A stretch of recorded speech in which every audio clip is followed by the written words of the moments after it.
Okay, everybody, it's my pleasure to call the University Senate to order. I hope everybody is doing well. Our first item of business today is two introductions to the Senate. I'll start with Dean Andrew Alene, who is our new Dean of the College of Science and Engineering. Dean Alene, whenever you would like to make a few remarks, I'll turn it over to you.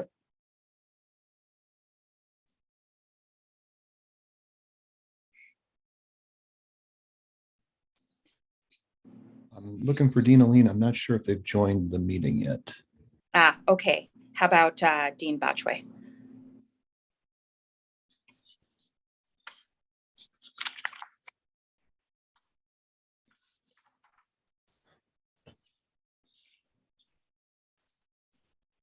I am not seeing them either. Okay, let's go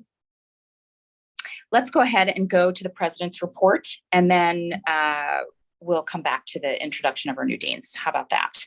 So we'll proceed to item 3, which is the president's report.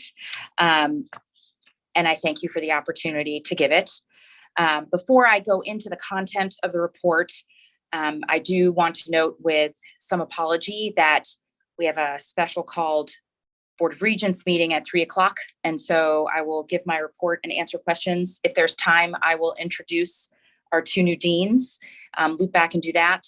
And then I will sign off and hand the chair of the meeting over to Colleen Flaherty, who will take us from there. So with that, and with appreciation for your indulgence, we'll say it is the last day of the first quarter of 2022, and we are well into spring semester, and what a roller coaster it's been, but here we are.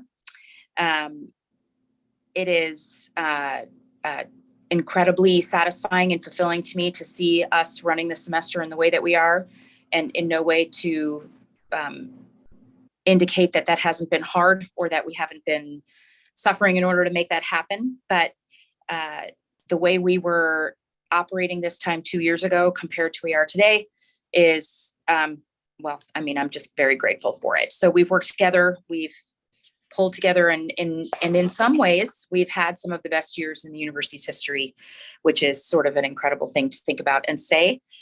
We've welcomed one of the largest, one of the most diverse, one of the most first gen, one of the most excellent incoming classes in our history. Our 4-year graduation rate is at a record high, 2 years in a row, exceeding $1 billion in competitive R&D awards.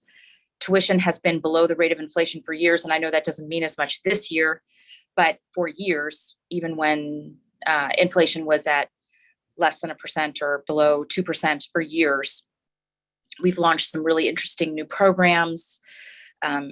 We have received some transformational gifts. Overall, philanthropy is at record high, and we've received some specific gifts in support of research, like the farm gift in Mower County, $60 million single gift. Some enormous grants have come through the door, and we're a year into the strategic plan, and that has been going well. We're meeting targets, hopefully in ways that support your work rather than chill your work. That's obviously the intention is the former and not the latter. And I know that that has taken tremendous effort, and I see how hard you're working. Many of you know my husband is on the faculty at another institution. We were just talking about this last night, how different it is, how much more it is in every possible way. And yet, if it's any consolation at all, and I know what we would want the consolations to be, and we'll talk about that too, but if it's any consolation in a more qualitative sense, it shows, it really shows. And I'm very grateful. And I know our students and community are very grateful too. So we've modified our indoor mask mandate in university facilities to only be in classrooms and instructional labs and healthcare settings, and then transit for as long as the Federal Transit Administration requires it, or where it was previously required for hazardous material conditions. From a public health point of view, in terms of our consistent decision-making around following CDC guidance, which I know not everybody agrees with, and I appreciate that, but that is how we've been making our decisions all along. We could have lifted the mask mandate in the classrooms, but because that was what we said we would do at the beginning of the semester, it felt awkward to do that in the middle of the semester. We will see where we are at the end of the semester. and are delighted to know that this means we can have essentially normal graduation ceremonies this spring. And I know we've missed that a lot. So we're very much looking forward to that. We're in the heat, if you will, of the legislative session. Lots of different testimony by me and other members of the faculty. Of course, we have our liaisons who can give a robust update as well. And several of the vice presidents and chancellors have testified. It is a capital year. So originally our request was focused on buildings and maintenance, which we call HEAPR. But when the surplus originally came in at $7 billion and is now projected to be over $9 billion, we added a list of projects at the request of state government to seek the support of the state in this somewhat historically and certainly historically significant and certainly unexpected financial circumstance. So we have a series of projects around supporting some of our clinical work, supporting some of our research projects, scholarships for students, some focused on Greater Minnesota and some across the board. More support for the farm project that I referred to earlier, support for public safety, very much through the lens of MSAFE, but public safety nonetheless. We have heard very little pushback on any of those projects individually. We've heard a pretty robust reaction to the total amount that we're asking for, which is $935 million, which is a lot. But the thought is that we're not going to negotiate against ourselves. These are all things that if the state invests in, make the state better in the ways that the university is uniquely positioned to do. We could have asked for more, in my opinion. And so we'll see how that works going through the process. We have 3 senior leader searches, going, and I want to update you on those. Vice President for Equity and Diversity, Vice President for Research, and the Chancellor for the University of Minnesota Duluth campus. Committees began working in earnest in January, listening sessions, position profiles prepared, search consultants identifying candidates that are being reviewed now. The confidential phase of the interviews in the first round will take place in April, but we will have public finalists on campus. The goal is to do so with all 3 searches before the end of the semester, and we are still on track to do that. If we need more time, we'll take it. We want to make sure we do this the right way.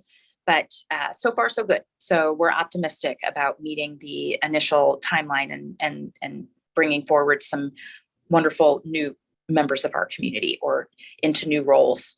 We're also working very actively on MSAFE.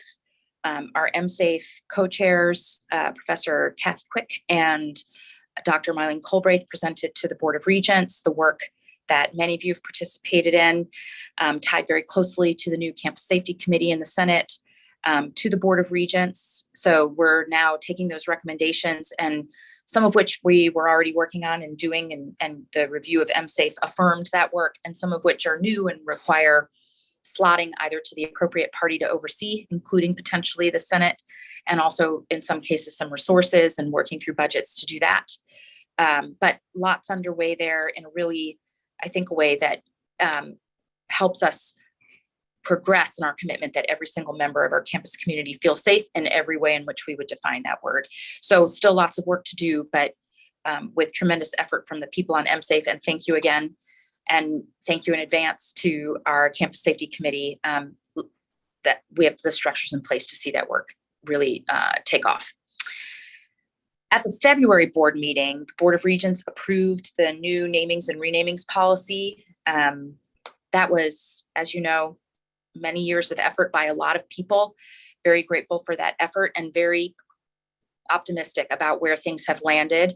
Of course, now the work begins, and a lot of that work is in the hands now of the All University Honors Committee, and they have a working group that will work on criteria and operational issues that they now have by virtue of the passage of this policy.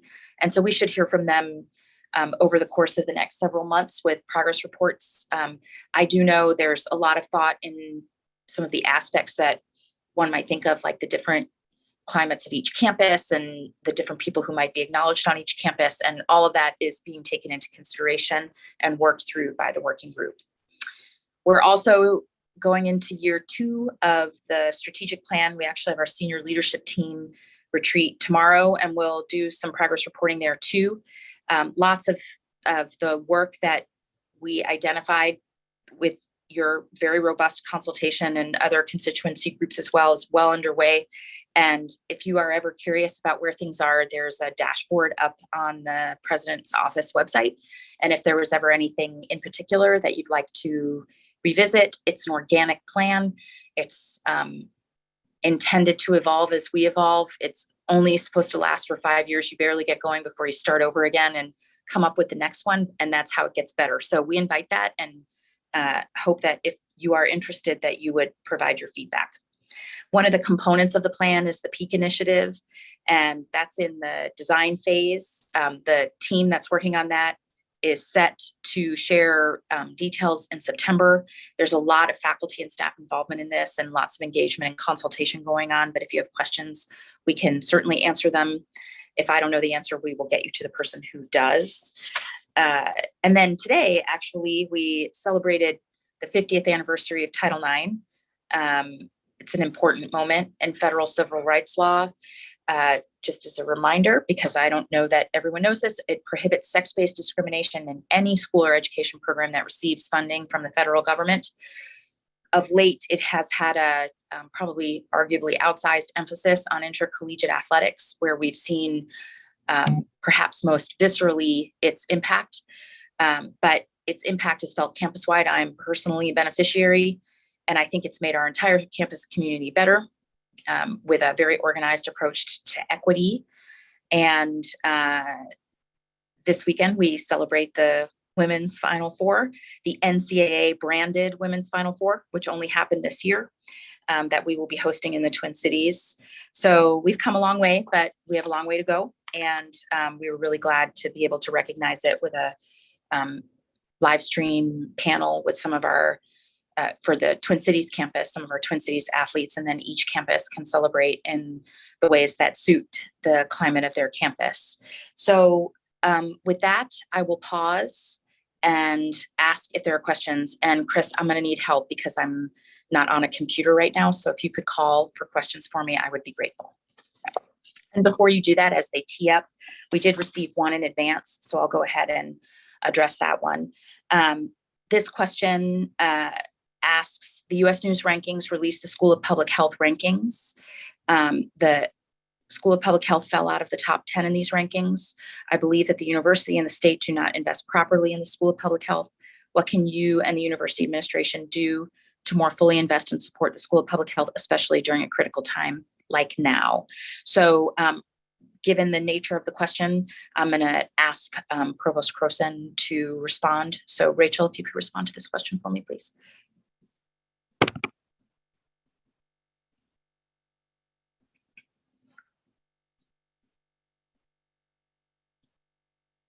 There we go. I'm allowed to unmute. Thanks, President Gabel, and thank you all for the question. I'm sorry to hear about the change of rankings. I firmly believe that based on the quality of the work that's done and the impact that it has, the School of Public Health is a top 10 school. And I look forward to working with Interim Dean Beebe and hopefully an incoming permanent dean in fall 23 to ensure that the high quality and high impact work not only continues, but is appropriately recognized. As President Gabel mentioned, we're in the middle of the legislative session and the middle of the budget process. So I'm not going to be able to speak to anything specific about the budget issues around a particular college. But I am absolutely committed to make sure that the School of Public Health and all of our colleges are able to excel and be recognized in a way that's appropriate. Okay, thank you, Rachel. Other questions? The first question I see on the list is from Scott Petty. Scott. Sorry, unmuting is tough. So the special session of the Regents that you're about to go to, does it cover anything besides century bonds? And then as an addendum, can you talk us through as members of governance what century bonds are, what y'all are about to discuss, what is the proposal, who is making it, what's the logic, what are things we should be thinking about in relation to that? Sure. So yeah, it is a one-issue special session on Century Bonds. Century Bond was actually approved already by the Board of Regents in February. This is a follow-up meeting called specially because the market conditions have shifted since February. and are now beyond what was originally approved by the board. And so the process is being reframed and new approvals are being sought.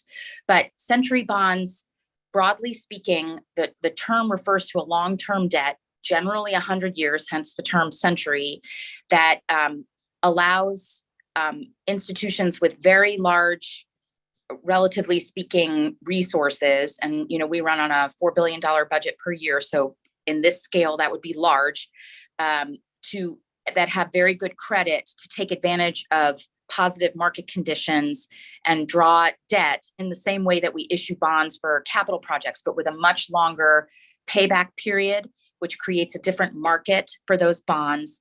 It is under an umbrella of what we broadly call innovative financing, with a sense of the fact that there's only so much efficiency to be found. There's only so much one can ask in terms of tuition, and we've arguably hit the top of that. There's only so much that we can expect the state to invest. And so while we always are looking for other positive ways that tie to our mission that might generate revenue, we also have to find other levers to pull in order to have the resources to invest in the things we want to do, like as per our previous question around school of public health, or investing in equity programs, investing in the support for students, undergrad and grad and professional. And so this is one of those tools. It is something that requires a reflection on risk appetite. This has been consulted with the Senate, along with other constituencies, along with external review by finance advisors, and did come before the board for full discussion and vote in February. The meeting today is just to reframe given the change in market conditions. The next person I see on the list is Grace Hiltner. Grace?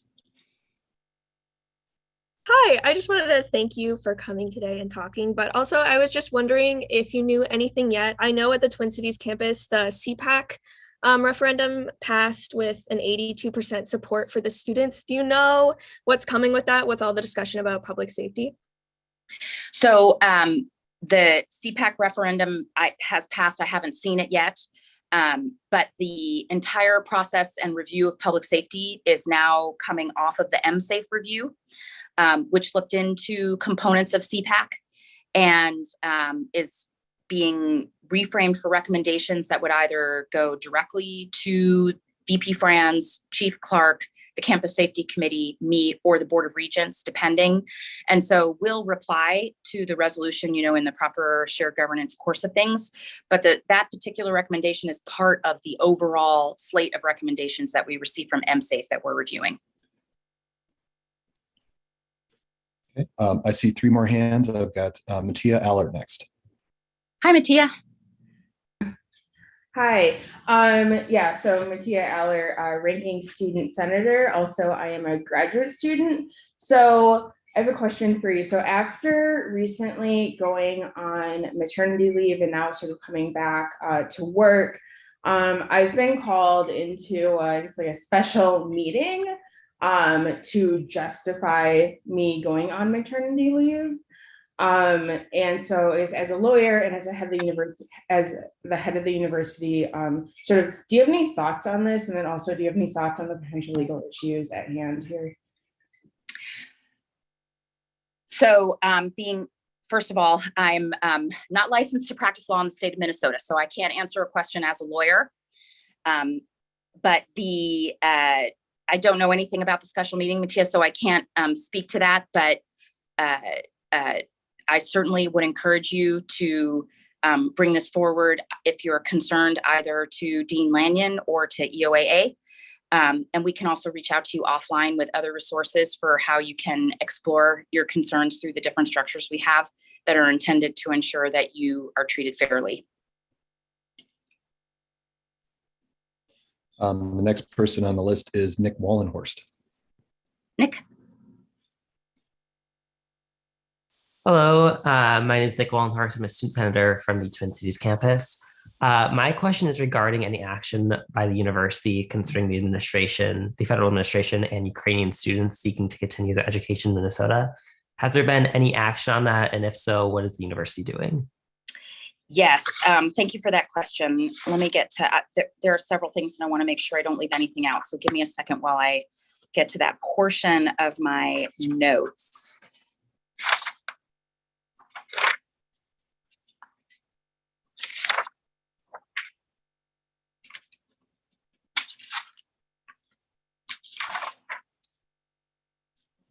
Okay, so of course we stand with the people of Ukraine and those who are affected by the invasion. It's an atrocity, and as I've shared with many of you, it's, part of my family is from that part of the world, and I was there recently in 2019, and I am heartbroken, and I know many of us are too.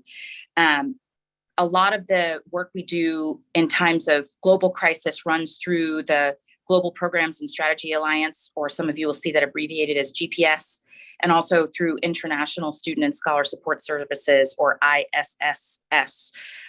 All the students, faculty, staff from Ukraine, Russia, Belarus have been contacted and have been offered support and shown how to access that support. And both of those organizations have created a website with resources and information, and we update it regularly in real time. We've also effectively divested university investments from Russia, both the university and the foundation. And we're really grateful for the partnership and advocacy with you all as university senators, as different things come up or different opportunities come up to express this support for the members of our community who are affected or otherwise. There's also work going on with several of the national organizations like the Fulbright organization that I serve on the board of, AAU and APLU, to provide scholar and student protection for those who need it, who may be either stranded or stranded outside the United States, stranded inside the United States. And so we're partnered with those national and international efforts as well. Next on the list, I have Jonathan Sachs. Jonathan? Hi, President Gabel. Jonathan Sachs, faculty senator from CSE. I have two completely unrelated questions. The first is, Sure. I'm glad to hear the great news about the budget. I wonder if there's any level been discussion about looking back to lost wages and salary during the pandemic, or looking forward in the current climate, whether or not there's been any discussion of using money to help mitigate the effects of inflation, especially for, across the board. My second question was sparked by the comment about the US News rankings, which of course are very controversial. And I wondered if you or others at the university have followed the story out of Columbia University, in which it's been claimed that the reporting of numbers were inflated, and whether the university is transparent or plans to increase transparency on how our numbers are reported. Thanks so much. Yes, so thanks, Jonathan. Those are two great questions. So we don't have any plan at the moment to retroactively restore the temporary furloughs, which, as you know, were critical to our financial stability during the worst of things. I don't want to get ahead of the Board of Regents who ultimately approved the budget, but we do have in what we intend to propose a raise for faculty and staff. And we are, as exploring the raises to base pay for graduate students and undergrads who work on campus, or grads who work on campus, or professional students, but the hourly wage for campus jobs and the stipends for grad students as the financial picture improves.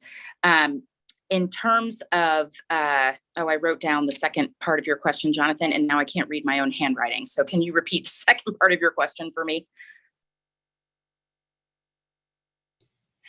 Right, I asked about the issues. The Columbia rankings. Thank you. Sorry.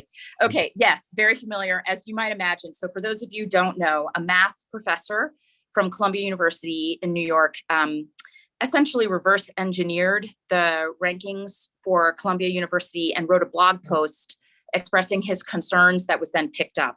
So that went through my mailbox and text box. Lots of people sent it to me. So yes, I'm familiar with it. and immediately, of course, reach out to our team who work on our rankings to remind them that we have zero incentive to do anything but be transparent.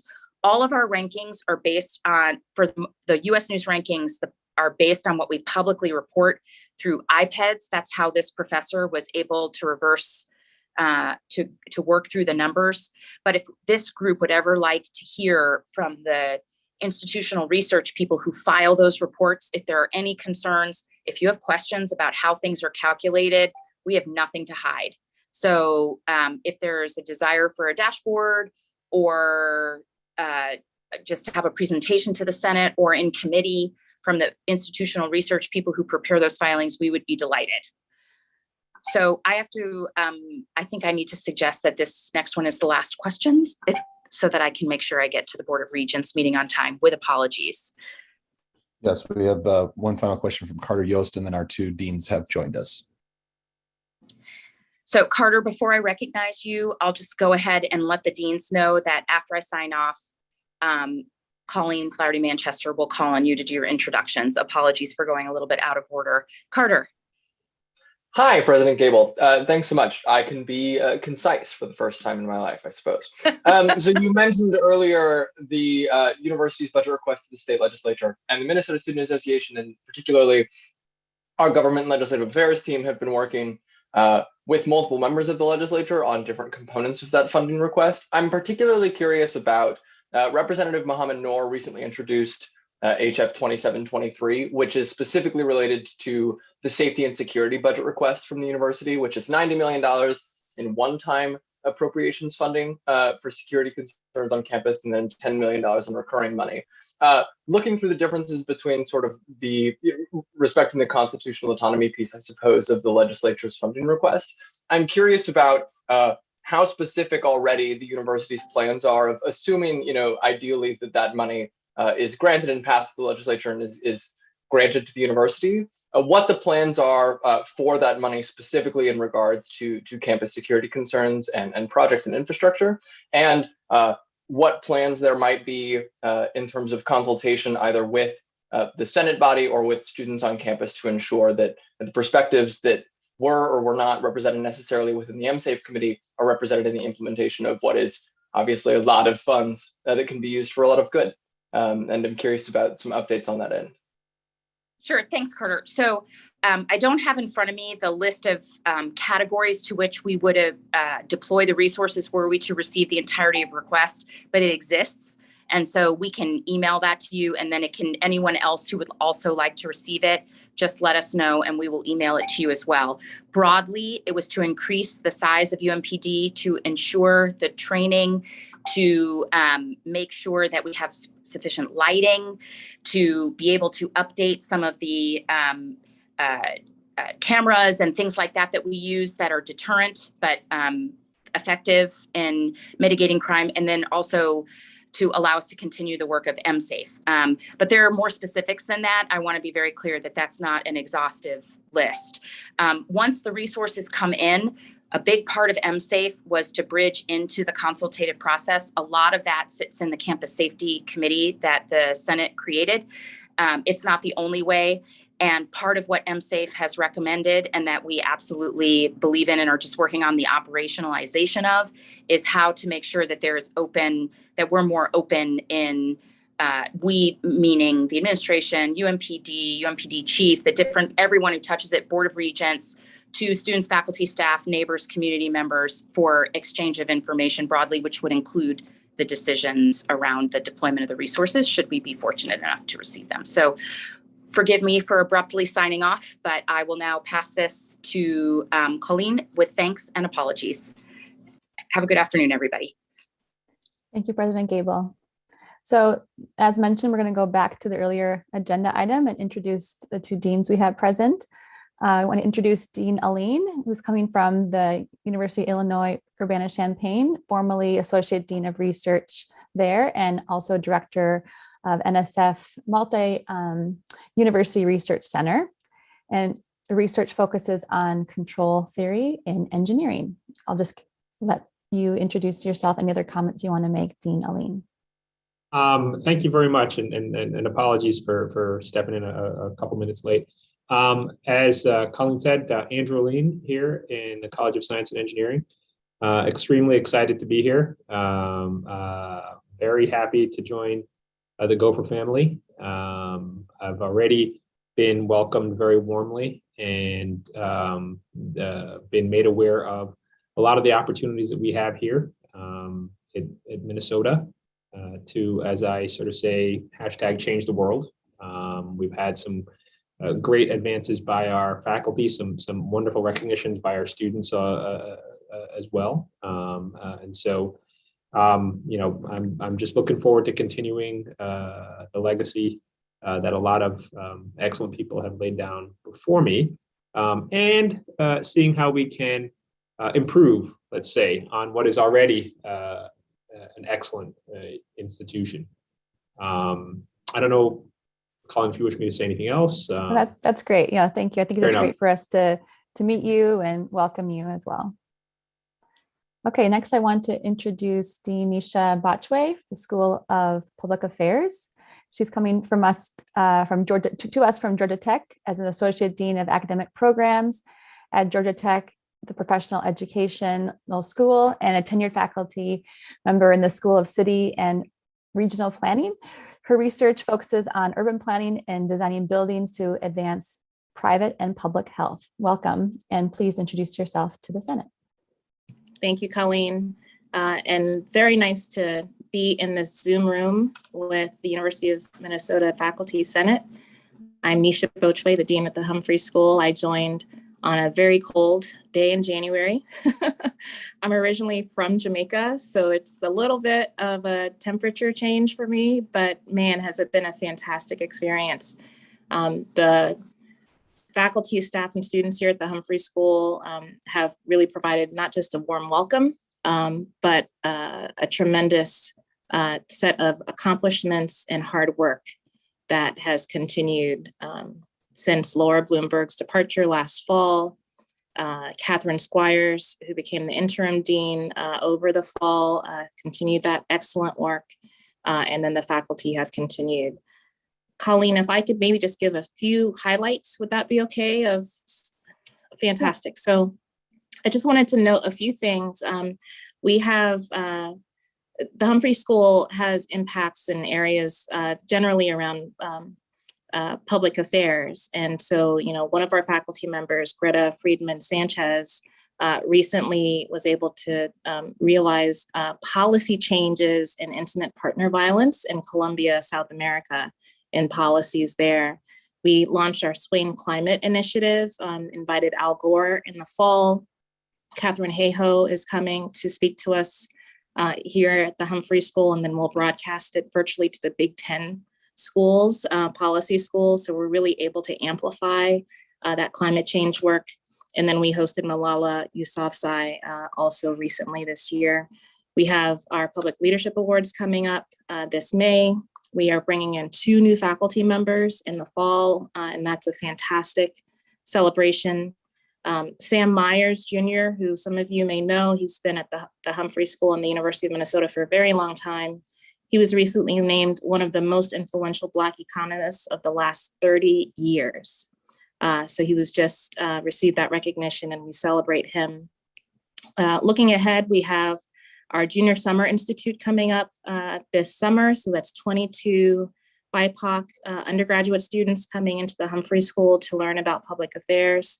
And we celebrate what is a fantastic pipeline for public affairs and diversifying public affairs with that investment. And then maybe the last thing I'll say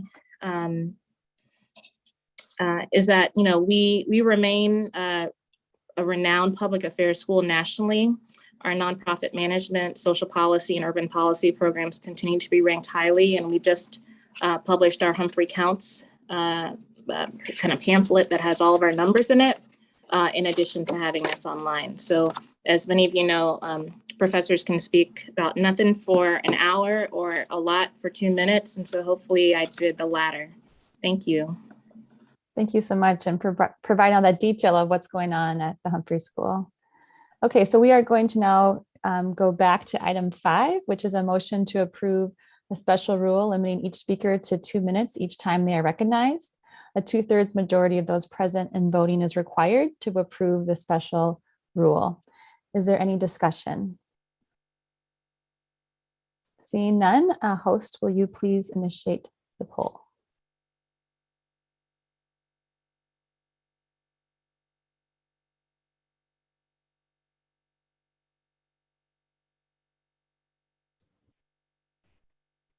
Give about 10 more seconds if you wish to vote.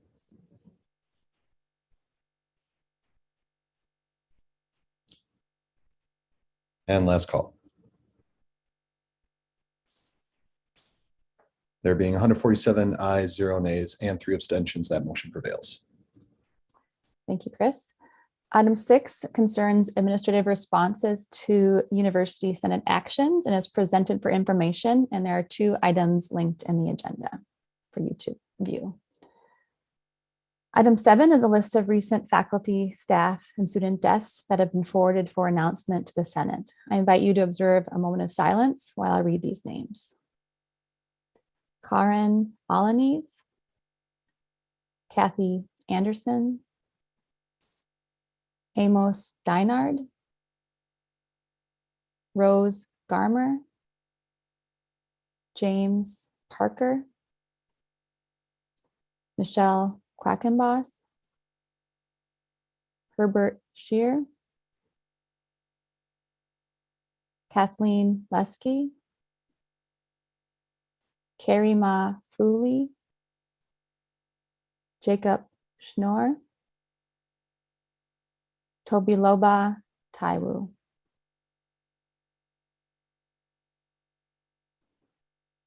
Item 8 is approval of minutes from the University Senate meeting on March 3rd, 2022. Chris, please initiate the poll.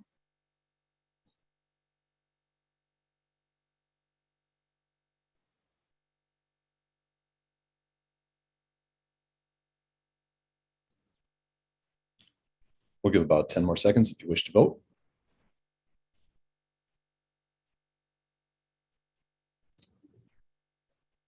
And last call.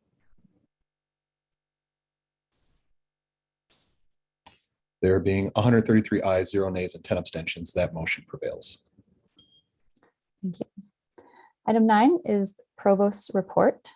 I'll call on Executive Vice President and Provost Rachel Croson.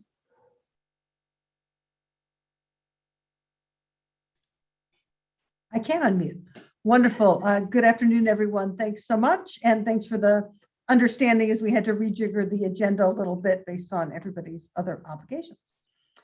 So maybe I'll start off with just a quick update on COVID issues.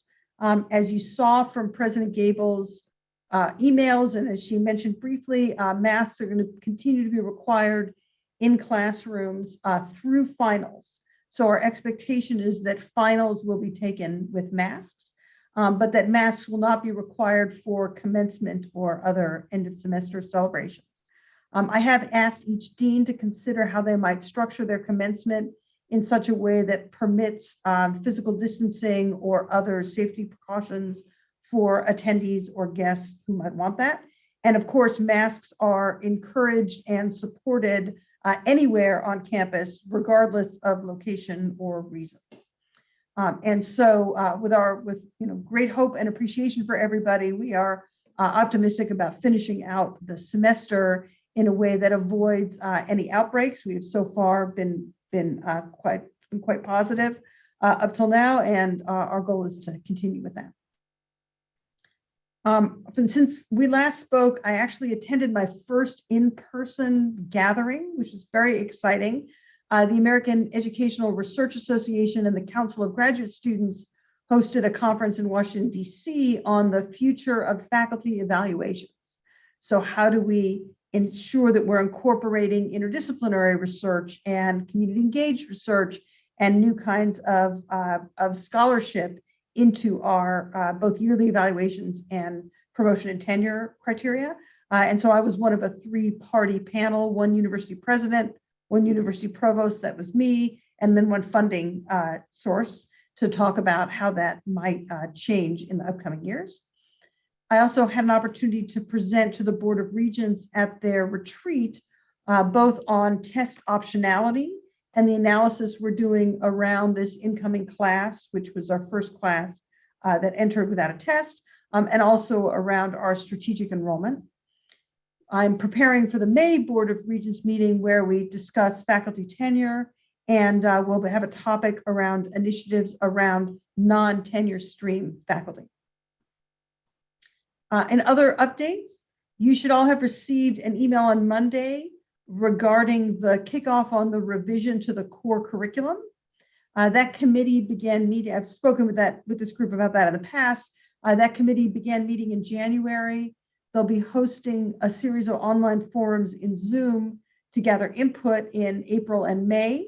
There are of course forums aimed at students and aimed at faculty. There's also one specifically aimed at advisors, because we know that our academic advisors have special insight into what works and doesn't work with our curriculum, and also one aimed at employers, so we can better understand what the job market the students will face when they finish are looking for. Of course, anyone is welcome to attend any session, and there will be more opportunities to participate. But I do hope that you will participate and that you encourage your constituencies to participate as they are able. I've also been asked by SCEP and the Student Academic Integrity Committee to form a task force that would review the research on ethics and privacy in learning tools and systems, most notably e-proctoring software like Proctorio. As you might remember, during academic year 2020-21, when we were teaching most of our courses online, many instructors used e-proctoring software, and there were some concerns about that. And so this request is really to form a group with some expertise to do a deep dive in what are our principles and how do we make sure we instantiate them in our academic decisions. So I intend to form that task force. I'll be meeting with the committee chairs to discuss next steps and to form that group. We're also starting to prepare for our next cycle of HLC accreditation. So of course, many of our individual colleges are accredited under their own bodies, own professional association bodies, but the university as a whole is covered under the Higher Learning Commission. As a reminder, each cycle of accreditation, we need to choose a quality initiative, which is some aspect of education that we'll be focusing on at an institutional level for the next 10-year cycle. This past cycle, we chose learning outcomes, and many of you remember that and continue to be involved in regulating and documenting our processes around learning outcomes. Demonstrating success in that will be an important part of our submission. For this upcoming cycle, we'll be naming mental health as our quality initiative. That aligns with the President's initiative on student mental health, which of course is broader. It includes the student affairs side as well as the academic side. But this will focus on the academic side, what kind of academic innovations we might consider in order to advance the mental health of our students, but also of our instructors and our faculty and staff. And then finally, there are a few leadership searches that are public that I can talk about. There's some more down the pike that I might be able to give you an update on next cycle, next meeting. So the School of Public Health will be relaunching its search for a new dean next fall. Hopefully somebody will be in place by fall 23. The dean of the Carlson School of Management has announced her planned retirement next March. So we're going to be putting together she announced it this March. So we're going to be putting together a search committee to do that search. Andy Furco, as many of you know, stepped down as the vice provost in charge of public engagement. And we have Heidi Barajas, who is serving excellently as an interim, but we'll be launching a search in the fall for that position. And then some of you may have heard, we're exploring a new position, which may be a vice provost, maybe a director, depending on the individual who is selected in the search process, to focus on distributed education, and in particular, delivering on the strategic plan element around distributed education. Finally, because this is now out of embargo, I'm delighted to let you know that Vice Provost Rebecca Ropers was selected for an ACE fellowship for next year. And so we will be searching for 3 faculty fellows to serve in the Office of Faculty Affairs. One is a 25% appointment with a focus on non-tenure stream faculty. One's a 25% appointment which focuses on faculty and leadership development. So the new chairs meetings, the new faculty orientation, those kinds of things. And then there's likely to be a 50% fellow that's focusing on faculty evaluation, annual reviews, and the promotion and tenure system. So if any of you or any of your colleagues are interested in exploring a leadership position, this is a great way to dip your toe in the water for a year and decide if it's for you. Those positions should be coming out soon. And that is all of my updates. So with that, I will pause. We did not get any questions submitted in advance, but I'm happy to take questions from the floor. All right, thank you.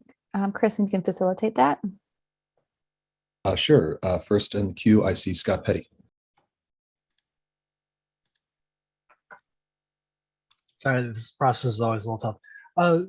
Good afternoon, Provost Croson. Scott Petty, CFAN Student Senator, Graduate Senator. Somewhat messy question from earlier today.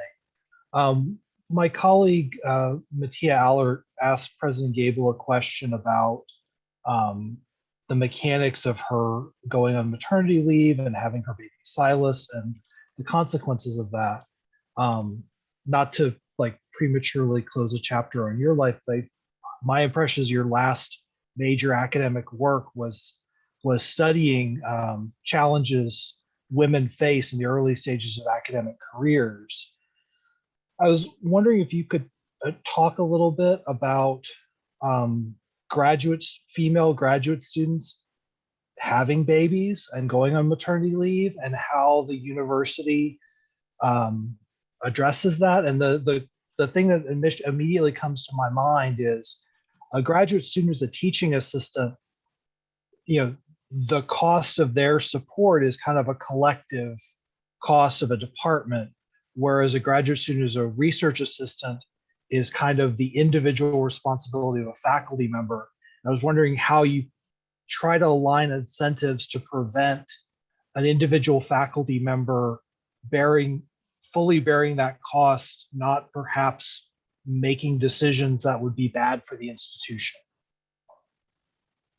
Yeah, thanks for the question. Indeed, I'm not only personally interested in this topic, I'm professionally interested in this topic, right? I've spent some of my career studying the barriers for women to advance within academia. As with every university, and as President Gabel mentioned, we have policies around these sorts of things. And I don't exactly know, what the relevant policy is here or what that conversation was like, although I'm happy to be involved in further conversations, and we should do a review and make sure our policies are appropriate and that they are being implemented appropriately.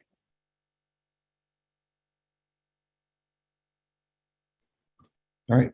Next on the queue, I see Saya Kaharande. Hi, good afternoon, Provost Croson. My name is Sia Sakradande. I'm a student senator from the College of Liberal Arts. I heard you mention during your report that you had mentioned to the regents like a test optionality, and I just would like to know kind of what was mentioned and like what the regents' feedback was, because MSA recently passed a resolution kind of asking the university to explore test optionality and like being more transparent with it and like the data that's being found from like the past admission cycle and kind of how that decision is going to be taking place for like the permanent future. Thank you. Yes, thank you, Sia. I got that resolution yesterday, I think, so we'll be responding to it shortly.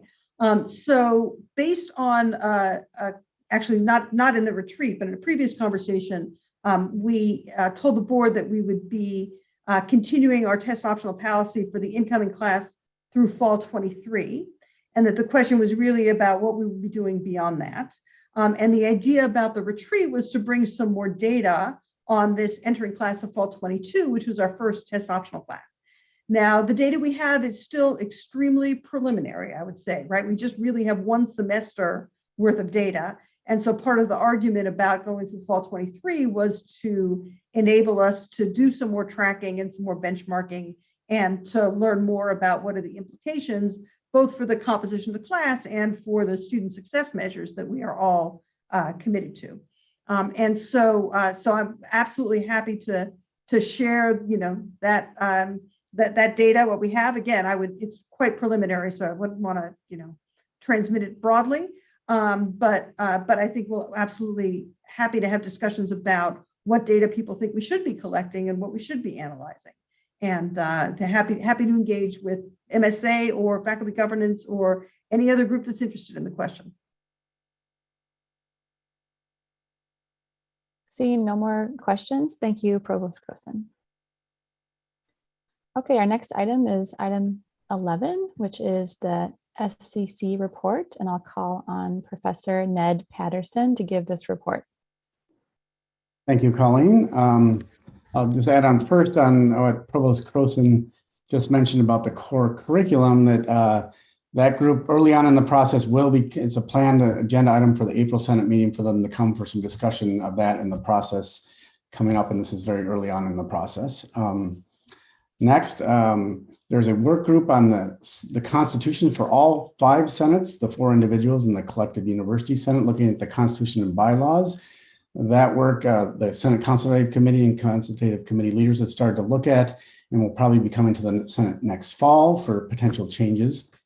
And there's also, as evidence in the Faculty Senate meeting later on today, some Senate committees, either faculty or University Senate committees that have some proposed changes coming through now. They go through various consultative committees and the Committee on Committees.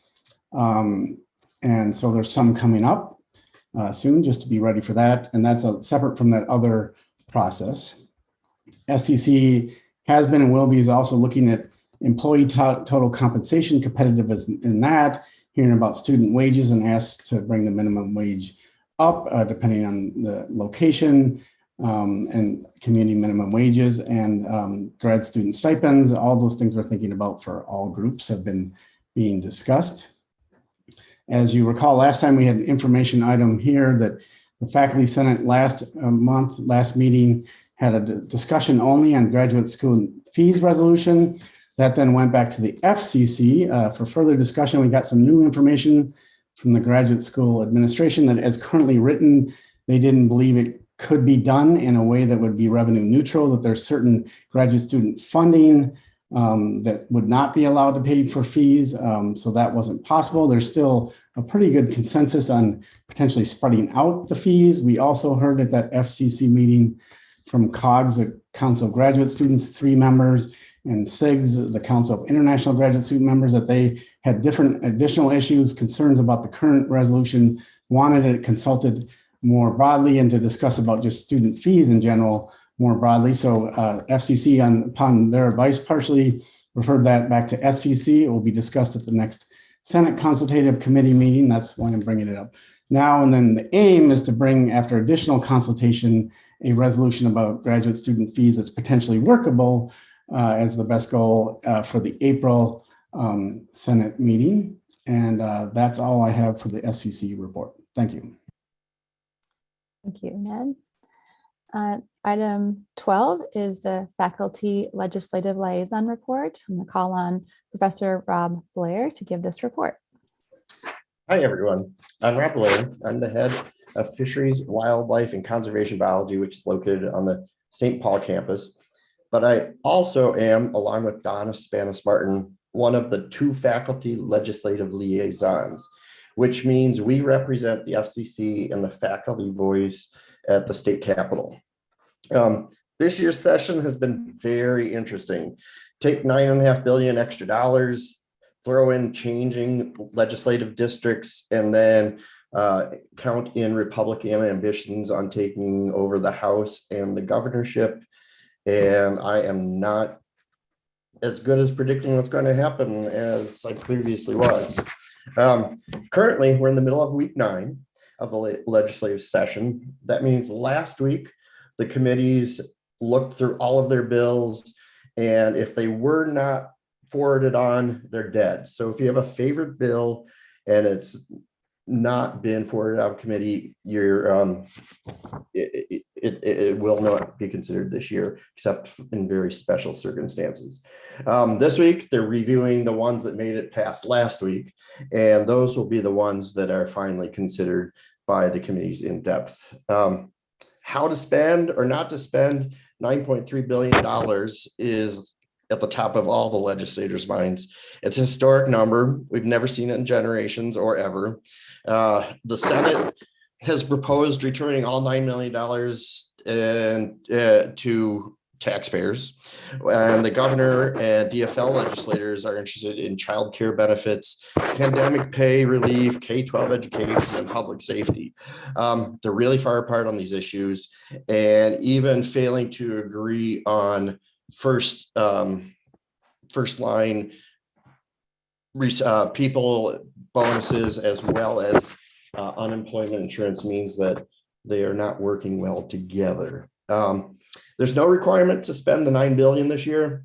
And so because last year we passed our 2-year budget. So that means a lot of legislators are holding on, thinking maybe my side will be in charge next year, and so we're not going to spend it this year. Some of the complications that are showing up in things like the Legislative Citizen Commission on Minnesota Resources, LCCMR, which takes lottery money and directs it towards environmental projects and research in the state. None of the projects that have been recommended for approval have even been considered in the House and Senate, and this is something we never see. The university's official request has received multiple hearings, and that's great. The Board of Regents put forward a $935 million legislative request, consisting predominantly of capital funding, but $250 million of that was going for budget items related to financial aid for students, public safety, sustainability, among other things. The House and Senate leadership will soon provide the committees with their budget targets, which is a big thing. And so those committees will now be apportioning what bills get what money according to those target numbers. Although the second year of the biennium, which is this year, is typically a year that we think about passing large bonding bills, efforts around bonding have not been happening, particularly true in the Senate, where the Capital Investment Committee has actually not had any hearings to date. The House has had several hearings, but it's unlikely that they'll unveil any bonding recommendations until the end of April. Complicating all this is the upcoming election in November. All 201 legislators and the governor are on the ballot, and the 10-year redistricting process has resulted in new legislative maps. So many members are retiring. Some are moving to new districts. Others are taking chances in a district which they don't quite know. And we have 2 sitting GOP senators running for governor as well. So it's an interesting year. As far as Donna and I go, our efforts at the Capitol, we're focusing on 3 things this year. We're pressing for capital improvements to infrastructure system-wide for all the campuses. So if you can think of stories about how your classroom or your lab or other infrastructure is not working well for you, I'd love to hear them. And Donna would love to hear them too. We're thinking about we are working on relaying the impacts the pandemic has had on faculty members and their productivity and managing work. And we're also explaining the need to increase faculty compensation so that we remain competitive nationally in recruitment and retention and in career satisfaction.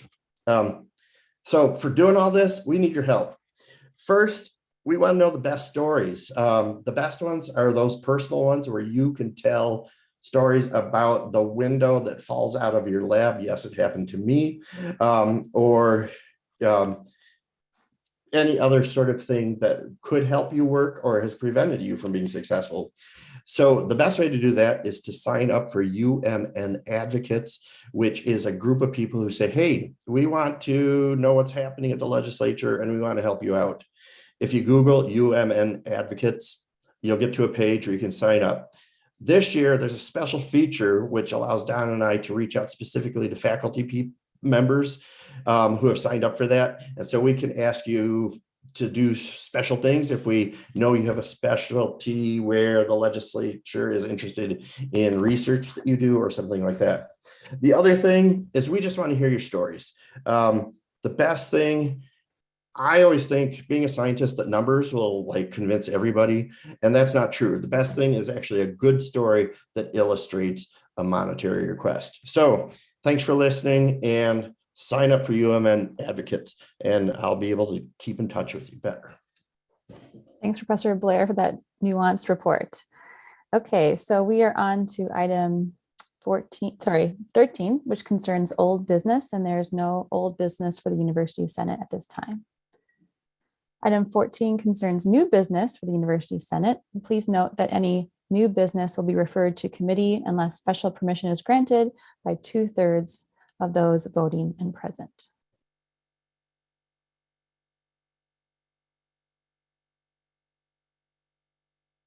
Okay, seeing none, I will entertain a motion for adjournment.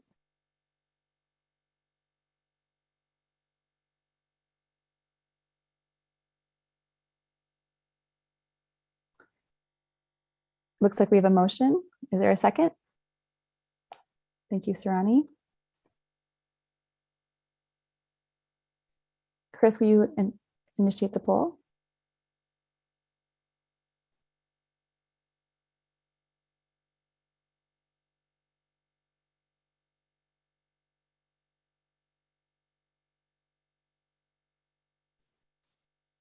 About 10 more seconds if you wish to vote.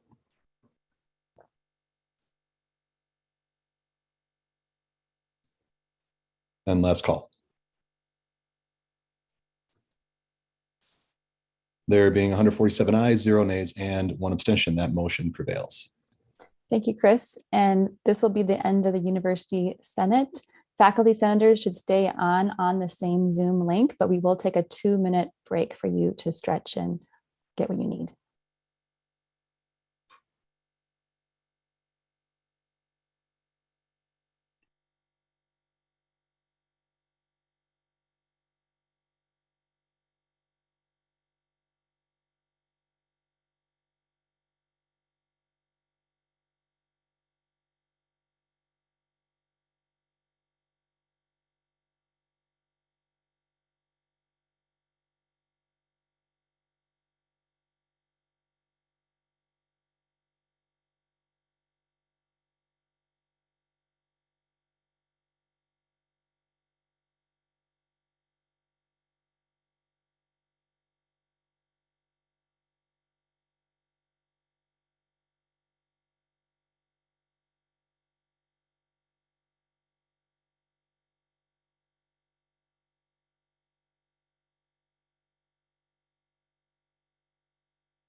All right, we are a little bit behind, but not too much, so we should be good. But I'm going to now call the Faculty Senate to order. Ned Patterson here, fourth in the bullpen to chair Senate meetings. Carol Chomsky, our vice chair, who normally could do it when President Gable's not available, was also not available. And Colleen, who just did a great job with the University Senate, is also not available. So the FCC chair is next in line. So I'm happy to take up that opportunity.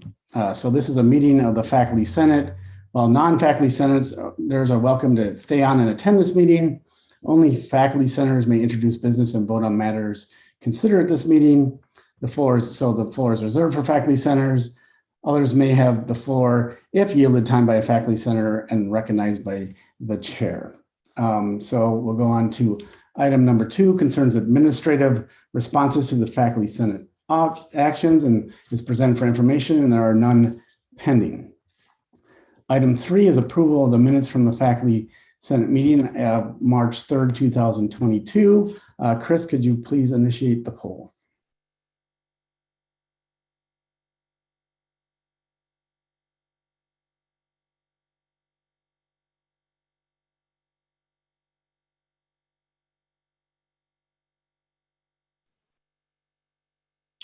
Give about 10 more seconds if you wish to vote.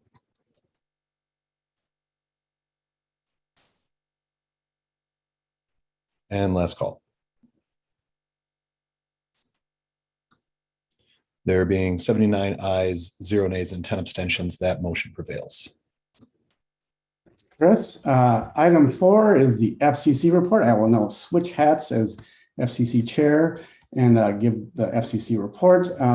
FCC has been hearing some interesting information just to keep up on all relevant areas of the university. There's a new chief auditor, as many of you know, Quinn Galswick, and I was in on the interviews with him, and it actually was his idea to maybe come to the FCC to make sure the FCC understands all that the internal office does and all the great work Gail Klatt had done in her many years before that, and Quinn looks great to continue that on. He provided detail on what the internal office does, and details now the office used to report to the president and now has a indirect report to the president's office, but now reports directly to the Board of Regents and their audit committee. The next thing, as I mentioned in the University Senate, there's some proposed faculty senate bylaws changes. We're going to be seeing 2 in this meeting for SCEP and the health sciences committees. And then upcoming, there will be likely from FCC, we're going to be bringing some small changes in our voting membership.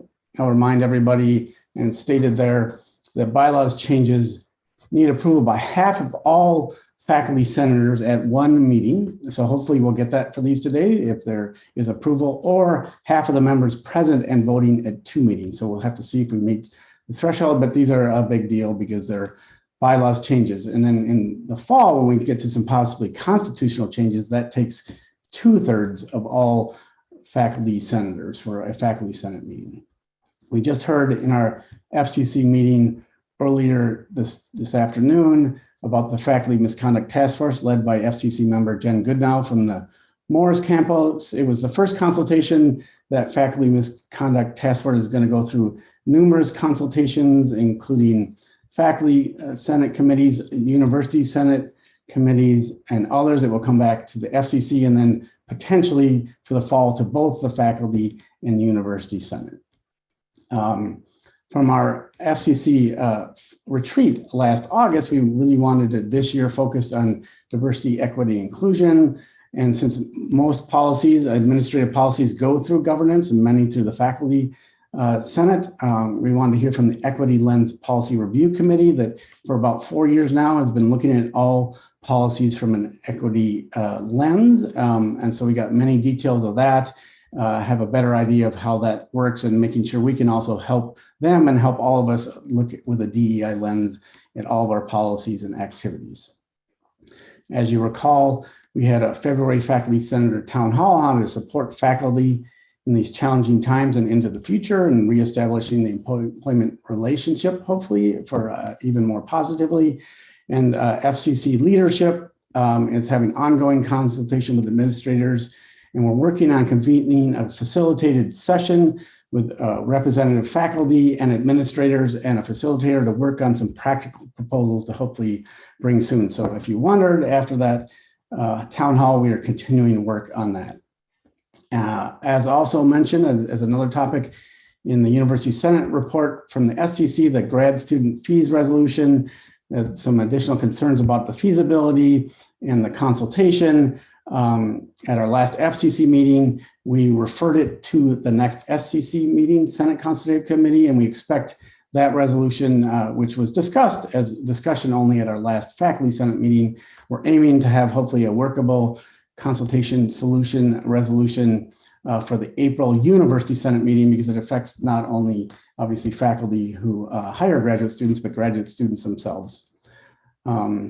Lastly, the Faculty Senate leadership and staff will either be attending 3 of us in person or a number remotely. There's a yearly Big Ten Academic Alliance Faculty Governance Conference next week at Rutgers, and we're looking forward to that and hearing what other senates are doing. And then importantly, we will be hosting that meeting here at Minnesota next year. That concludes my report, and we'll move on to the next items then. Item number 5 is approval of the academic calendars for the Twin Cities and Rochester campuses for 2024-25 and 2025-26. We can initiate a poll in a second. I'll just note they're fairly typical calendars. They do both include the Juneteenth as a no class day, and there are continuing separate discussions on whether that will be a university holiday, but they include that. So is there any discussion on the proposed Rochester and Twin Cities calendars for 2024 and 2025?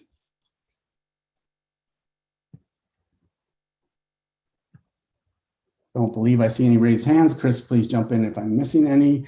Okay. Yep, the one thing I will say is there's a point of order that's been raised from George John.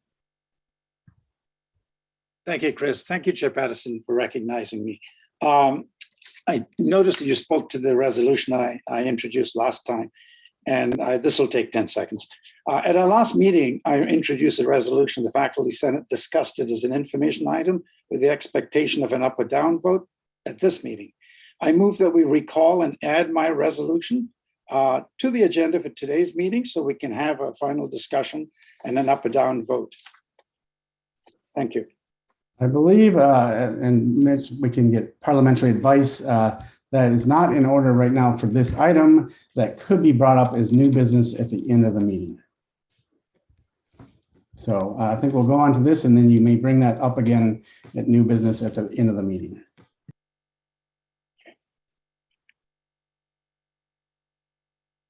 Back to the academic calendars. Any discussion or questions about that?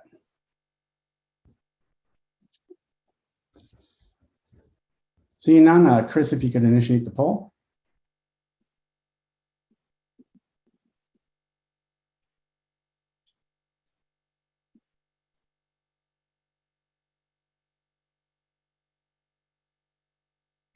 So what do you think?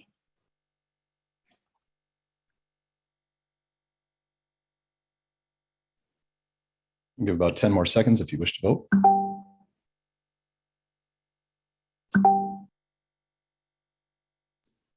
And last call. There being 82 ayes, 0 nays, and 8 abstentions, that motion prevails.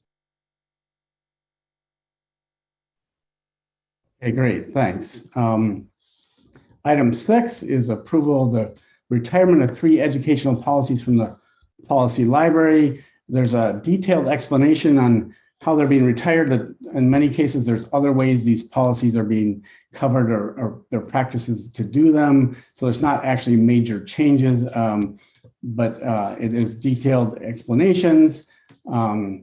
Any discussion or questions on those proposed retirements of the policies?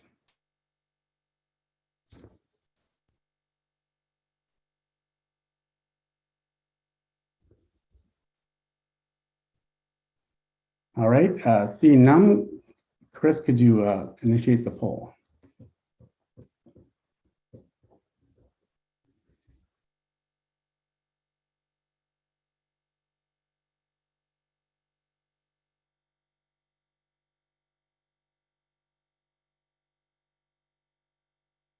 Give about 10 more seconds if you wish to vote.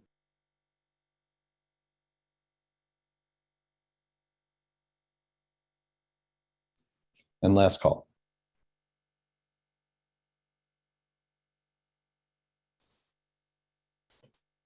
There being 70 ayes, 0 nays, and 13 abstentions, that motion does prevail. Okay, Chris, thank you. Item 7, our next item is approval of the revisions to the Faculty Senate bylaws to revise the membership of the Senate Committee on Educational Policy, SCEP. It requires a half majority of all members of the Senate for approval, not half attending, half of all members. There's 163 members of our Faculty Senate, so to be approved in one meeting, we'll need 82 affirmatives. It's all listed there in detail with the changes to their bylaws in yellow that have been proposed by the SCEP and have been approved by the Committee on Committees, and that's why it's being brought forward by Eddie DeBow from the chair of the Committee on Committees. Any discussion about those proposed changes?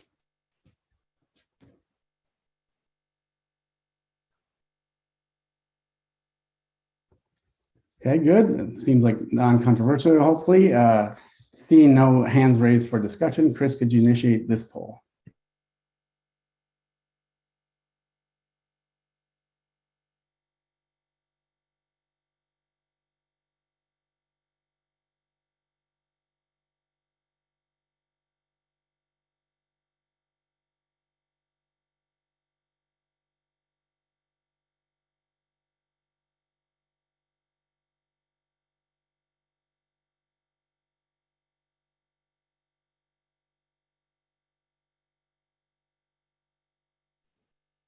Give about 10 more seconds if you wish to vote.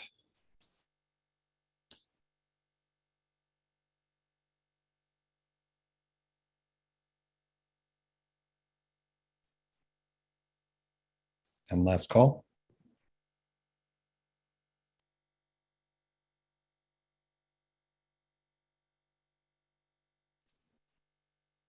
There being 76 ayes, 0 nays, and 10 abstentions, did not reach that 82 threshold, but we can deal with that later. You deal with it at the next meeting, and there's a provision if we got 80% that we could do it electronically. So leadership will make a decision on whether we continue it electronically or bring it to the next meeting, but it looks like there's strong consensus. We just need a few more numbers. Thank you. Same idea, but different committee. Item 8 is approval of revisions to the Faculty Senate bylaws to revise the name, charge, and membership of the Health Sciences Faculty Consultative Committee to a new name. Again, that requires half of all voting members. You can see the name is proposed to be the Faculty Advisory Committee on the Health Sciences, and any discussion of those proposed changes.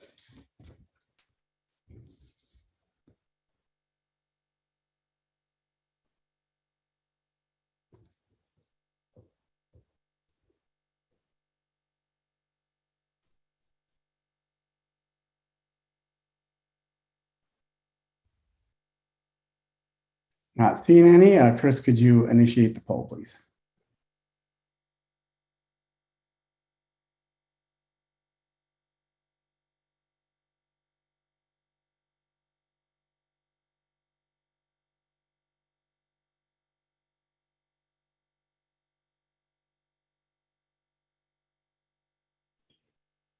Give about 10 more seconds if you wish to vote.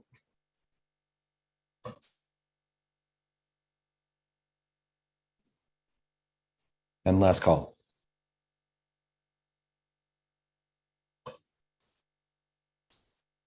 There being 84 ayes, 0 nays, and 6 abstentions, that motion prevails.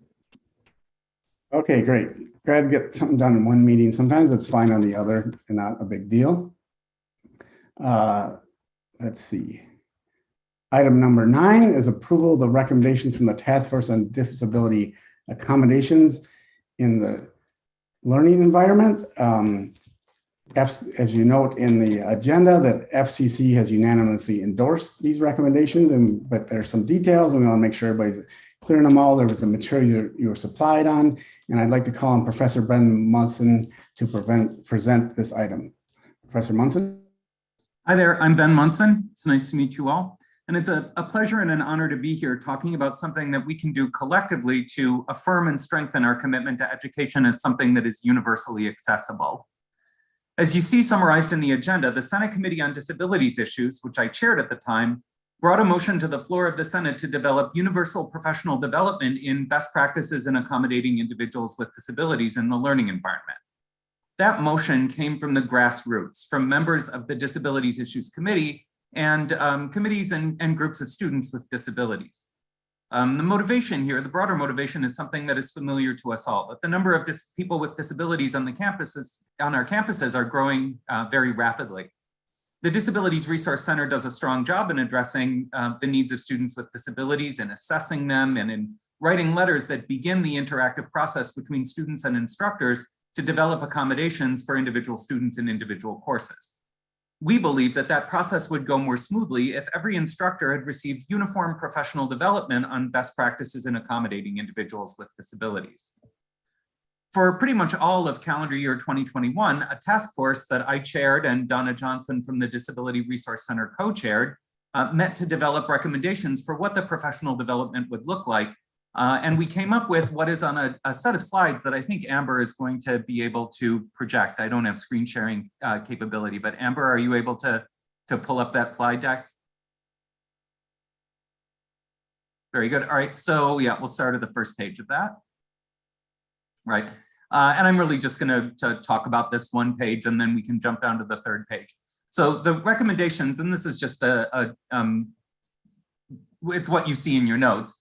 The centerpiece of these recommendations, of which there are 4, is to develop 3 online professional development modules that everybody who teaches or advises students on our campuses would take. This would be essentially a leveling activity that would cover the critical issues on this topic that are listed on the slide here. These modules would introduce people to the huge volume of longer, interactive, impersonal professional development that exists on this campus to do things like help people transform their curricula with an eye on implementing universal accessible design. The third recommendation is for an optional module for students, both students with disabilities and students without disabilities, to understand the role of students, their rights and responsibilities in the interactive process of developing accommodations. And the fourth recommendation is for infrastructure and resources to make this happen.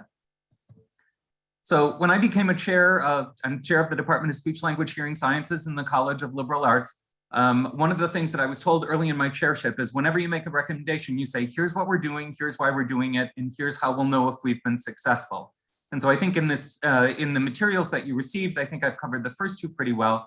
Amber, if you can scroll to the third slide here, how will we know if this has been successful?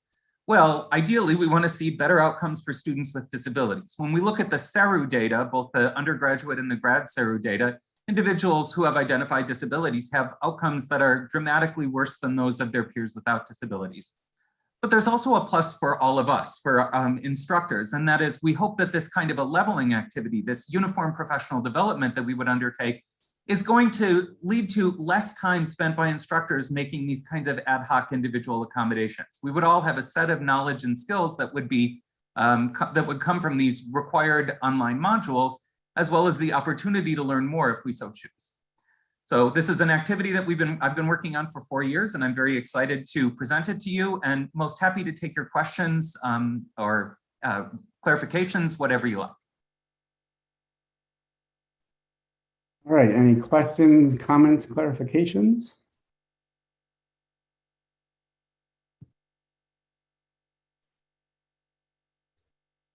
I see Jerry Cohen first up. Jerry and Karen too.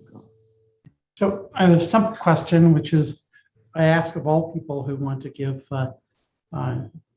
training modules to faculty, and that is who will produce them and how will they be vetted in terms of whether they're effective training.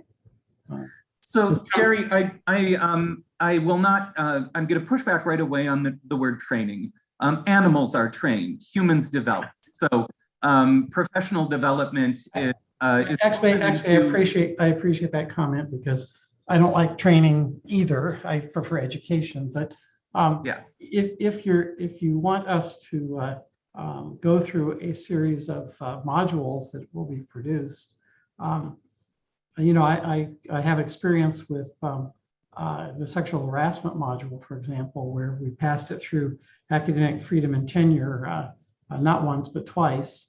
And at the end, I think it became much better than it was when it started. And so I'm very interested in not taking faculty time with modules that educate us, but do it ineffectively. So that's my question is how will these be tested, and who will approve whether they're at a point where it's worth faculty time to utilize them? So the first thing I'll say that is, it's hard for me to imagine that that anything that we could come up with wouldn't be worth faculty time. We're talking about materials that are going to highlight the needs of one of the most vulnerable groups of people on our campuses. So I'll say that with maybe a wee bit of indignation, but just to push back on, well, not to push back, to address your question, let me just emphasize the volume of consultation that we've done throughout this process. So when we developed the resolution in the 2018-2019 year, we thoroughly vetted it through Student Senate and Faculty Senate committees. And then the task force itself came up with these recommendations and then consulted with hundreds of groups representing hundreds and hundreds of people across the system campuses, students, faculty, and staff across the system campuses. So to the extent that, the recommendations that you see on the slide here, these are ones that have been thoroughly vetted through numerous stakeholder groups. Now, the recommendation number 4 on this is all about the kinds of infrastructure that you talked about. So there were members of the task force from OIT and from the Center on Educational Innovation who felt very strongly that this should be created within the University of Minnesota using our resources, people in CEI and OIT, precisely so that it could be locally relevant and something that we had control over, so that we weren't giving up control to, say, an external vendor who might, have sort of narrower control over the product. Now, having said that, the process of developing and beta testing this is something that is, dependent on the kind of resources that central administration would dedicate to it. So if we want this to come to fruition and be something that is ultimately useful, then I think endorsing this and endorsing recommendation number 4, which is to commit the kind of resources that we need to do this well. I mean, that's the important first step. Well, okay, so I didn't mean to offend you, and I'm actually supportive of the process, and I want it to be as effective as possible. Given that we have a huge amount of heterogeneity in terms of the way we offer courses and the way we handle with our educational process, it's really critical that if we have a process by which faculty become more educated in these needs, that it accounts for the different modalities of our teaching and the different ways that we teach our different things. So, I know you want to say something, but let me finish. So I used to work for another employer, which was the US government, which liked to give us, and here they called it training because they didn't think we were humans. And so they produced a lot of things which were horrible. And so I'm very sensitive to occupying my time with various kinds of modules which are ineffective. I think that when the process for the sexual harassment modules was done, it was done effectively because it actually went to faculty governance for input on their product. And they actually were serious about making those changes as they did it. I would just encourage you, I'm not critiquing it because I think what you're doing is good. I'm on your side. I just want the product, if it's going to be imposed across the campus with something like 10,000 faculty members and each one occupying hours and hours of time, that be actually effective and broadly applicable. And so I just want to leave it at that. You don't need to have a long discussion, but I think that the method by which you come up with a useful product needs to involve faculty who actually teach courses with a variety of modalities. Okay. So in response to that, I think, in so much as I take umbrage, which is different from offense, right? Simply that, the glacial pace at which changes are made at this university is something that I think has weighed on a lot of us in the last couple of years. So, in so much as I take umbrage, it's just at the idea that, oh my God, really at, more and more steps here.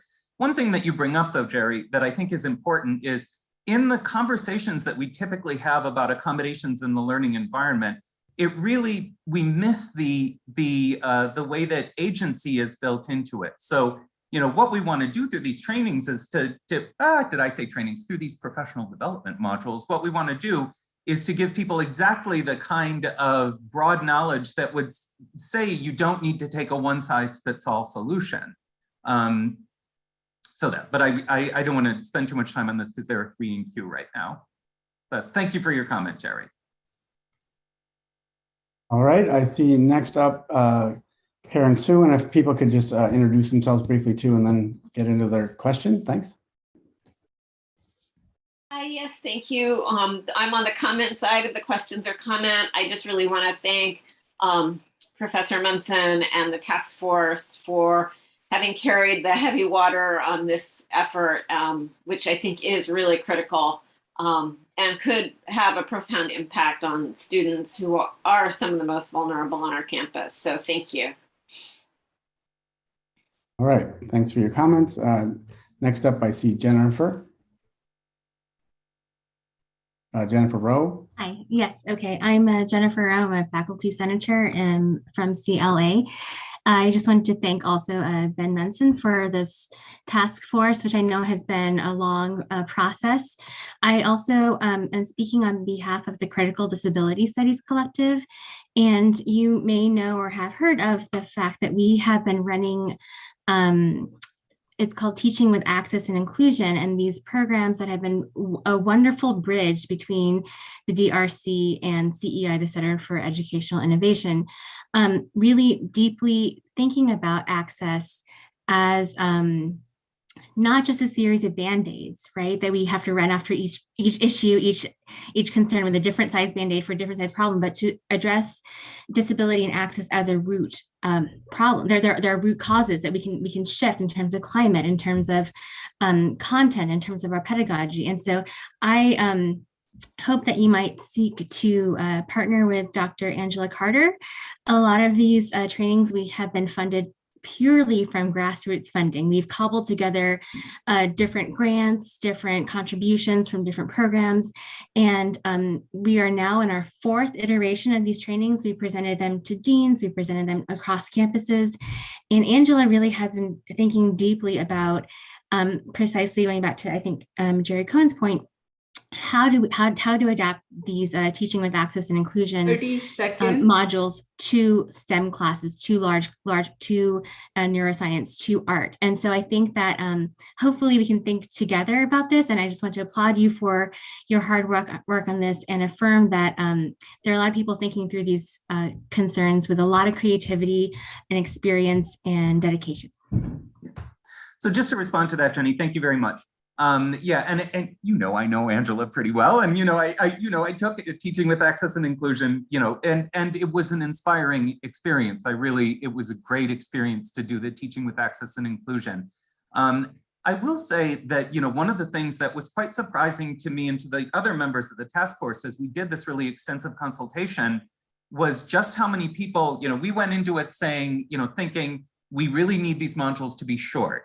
Right, so the 3 modules that we propose on the slide that you saw, the 3 modules that we propose are actually like 3 15 to 20-minute modules. They're basically leveling exercises. They're professional development that's really sort of a core set of knowledge.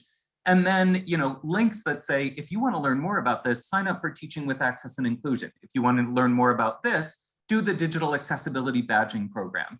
Right, so that was our thought going out into consultation, and it was amazing when we went to many groups, including faculty groups that I wouldn't think are necessarily going to be allies in this, people saying like, wow, that seems kind of short. I would think, even an hour and a half would be, a sort of a low end. So I hope what that indicates is that people are going to be, that their appetite is going to be whetted by the brief online modules that are in recommendation 1, and that we will see greater uptake in things like Teaching with Access and Inclusion and the Digital Accessibility Badging Program. And for people who just want to do the leveling exercise, I think everybody's going to win from taking part in recommendation 1. Yeah. So thank you for your comment and for highlighting the incredible work that the Critical Disability Studies Collective and Dr. Angela Carter, who is a giant among us. Thank you for taking this opportunity to highlight those really great endeavors. Great. Next, we have up Jennifer Alexander. Oh, thank you very much. I'm Jennifer Alexander from the College of Science and Engineering, and I have both a thank you to Professor Munson. I think this is really super helpful. I teach moderately large classes, often 100 to 200 students, and the number of issues we faced in last fall was just more than I've ever had before. And I think this is will really be helpful. My question is, what's the relationship between what you envision and these modules and the existing DRC? And then I have a question or a suggestion actually, that something about how the material might be organized. One of the real frustrations I ran into in getting letters from the DRC, the Disabilities Resource Center, is that right? Applying to students and suggestions for how to accommodate them, was something I found really hard to wrap my mind around, which was constellations of accommodations that would overlap somewhat with constellations of accommodations for another student. And instead of simplifying it, it made it more complex. So if there could be a way that the modules might identify ways of these constellations of accommodations, et cetera, that would be really helpful. So thank you so much. Thank you for this. That's it. Great. I'm not fishing for compliments. Sorry, Jerry, I picked a little fight with you in your first question. I probably set the wrong tone. So let's just hit the reset button on that. Thank you for your suggestion and for your endorsement there. And it just reminds me of two things that I hope to say here. Like, one of the things that I learned about that I've learned a lot about in the last 4 years is just how some of these concepts of universal accessible design, something that Jenny Rowe was talking about, really can address these constellations of overlapping accommodations that you're talking about, Dr. Alexander.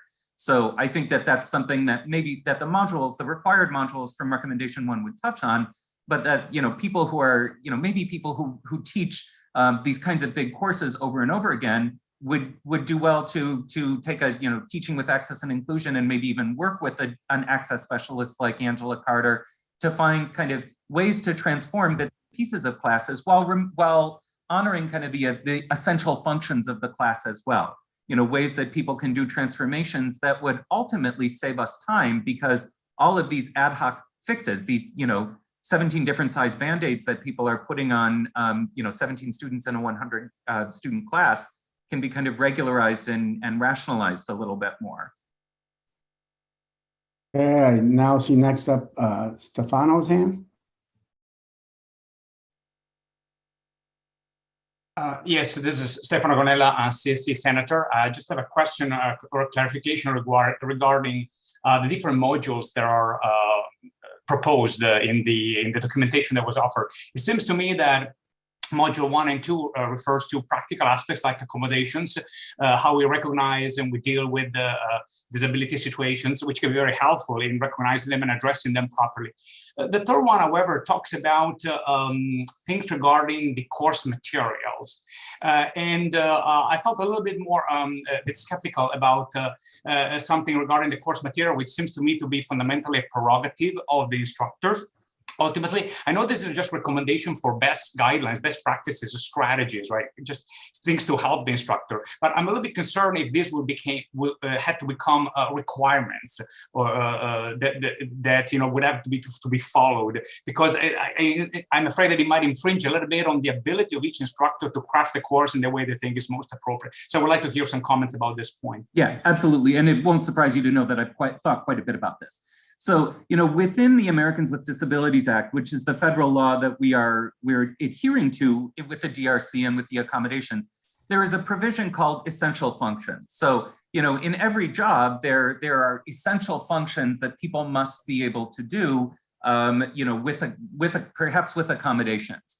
I think that one of the places where where a lot of the not headbutting necessarily, but where things seem to get very difficult with accommodations is where people have a sense that there is an essential function in their class, but they've never spelled it out as exactly that. So I think, Stefano, one of the things that would happen after someone had done Module 3 is to understand, like, okay, here is the ADA definition of what an essential function is. Now let me think about, in my class, whatever it is, I don't know what your field, if it's math or computer science or electrical engineering or something, what are the essential functions in your class? And to be able to spell those out explicitly to students, and maybe be able to work with someone in the DRC to understand, well, given these essential functions, what are the best ways to deliver that material? So I think, there is quite a bit, the fact that there is the essential functions section of the ADA is precisely so that the situation that you're describing, Stefano, doesn't end up happening, right?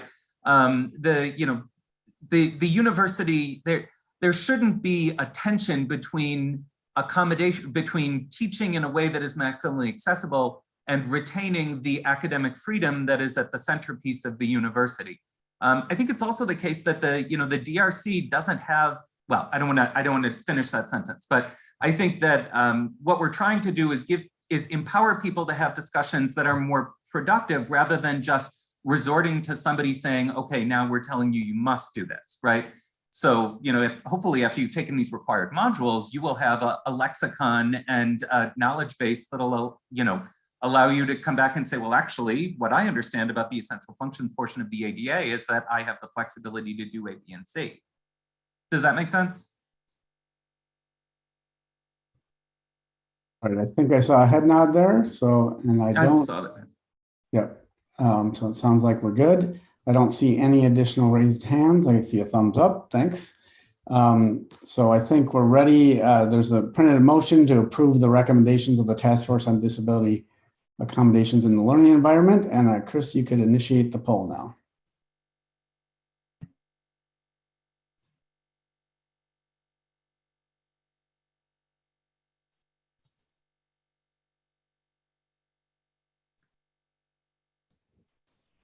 We'll give about 10 more seconds if you wish to vote.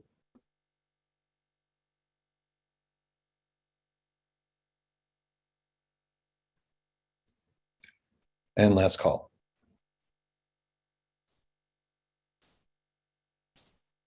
There being 77 ayes, 3 nays, and 7 abstentions, that motion does prevail. Okay, great. On to our next item. Item number 10 concerns amendments to the Senate Judicial Committee's Rules of Procedure and is presented for information. Item 11 concerns old business. There is no old business for the Faculty Senate. Item 12 concerns new business.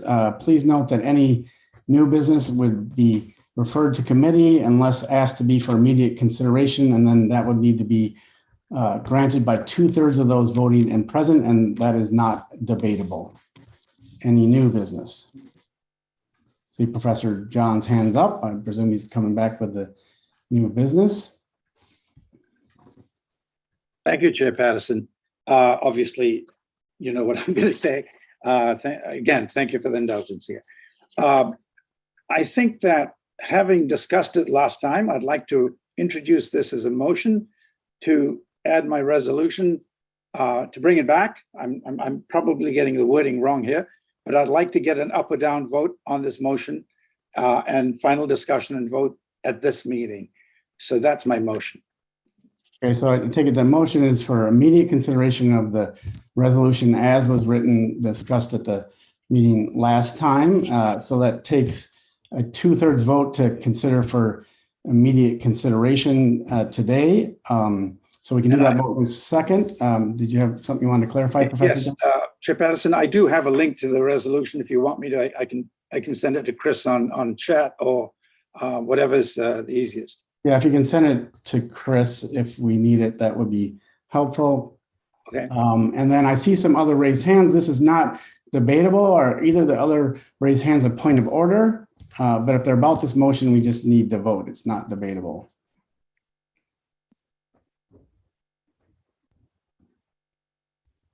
I saw one hand down. I see Frank Gigler's hand up. Is this a point of order, Frank? Or if it's about the motion, we would have the vote first and then there could be discussion. I would just like to second. Okay.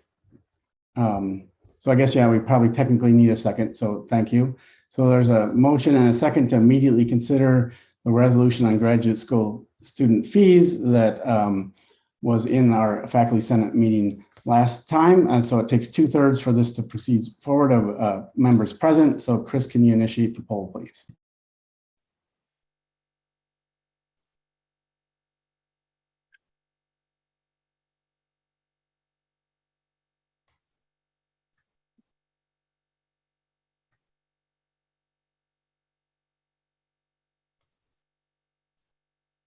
Give about 10 more seconds if you wish to vote.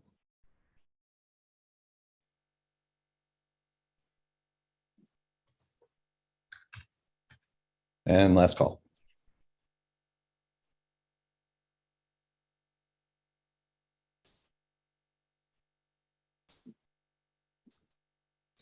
There being 62 ayes, 16 nays, and 10 abstentions, the ayes have reached 70%. Okay, then I think since this is new business, we need a time frame. I think I will propose we'll give it up to 20 minutes at this time, and we can check in there. So I'd like to give Professor John some time to just explain his why he would like it voted on today, rather than the further consultation I had referred to in my previous notes. We also have Scott Lanyon on here, and I would like at some point to call on him to bring up some of the concerns from the graduate school we heard at our last FCC meeting, and then open it up to all faculty senators, and then anybody wants to be recognized after that. So Professor John, please go ahead. Thank you, Chair Patterson. Chris, if you could help me, if you can bring the text of the resolution up from that the Google link I just sent you in chat, that would help. Well, Chris is doing that. I'll just try and recap the history of this resolution. I'm not, okay. Is it possible to get that text up? Yeah, just give me 1 second. I'm also Sure. treating things. Yeah.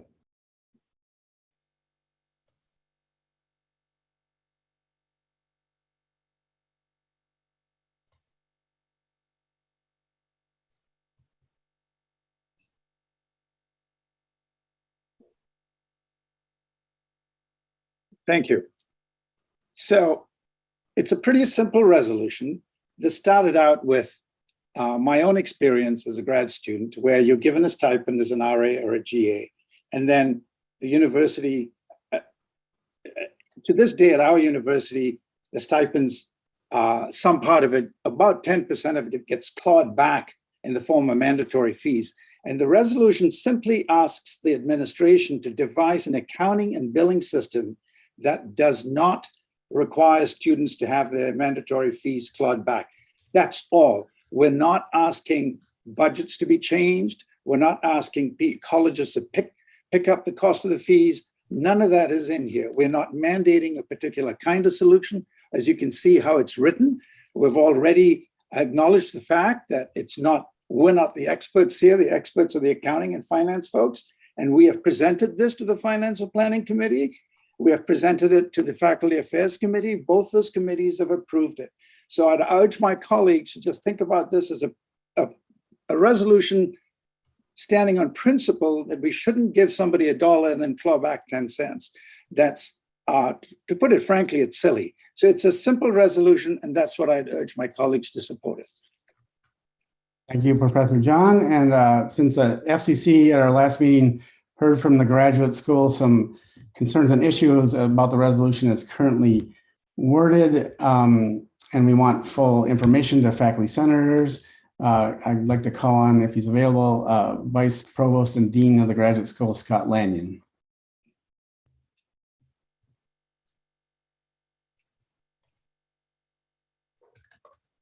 Great. It took me a little while to unmute there. Thanks very much. Yes, this was discussed at a November 9th Senate Committee on Finance and Planning meeting that I was at. Makes a lot of sense to figure out a way to reduce this large, as you say, clawback from that first paycheck at the beginning of the semester.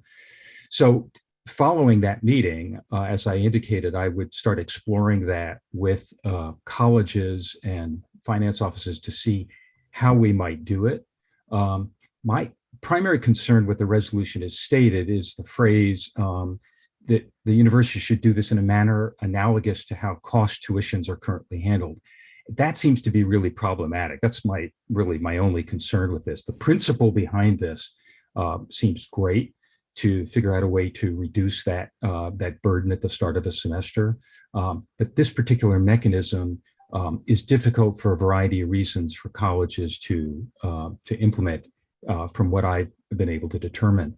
So I've been exploring with the approval of the provost, the idea of actually making it clear to students that they could do this using a payment plan over the course of the semester, so it doesn't hit all at once at the beginning of the semester. There is such a plan now.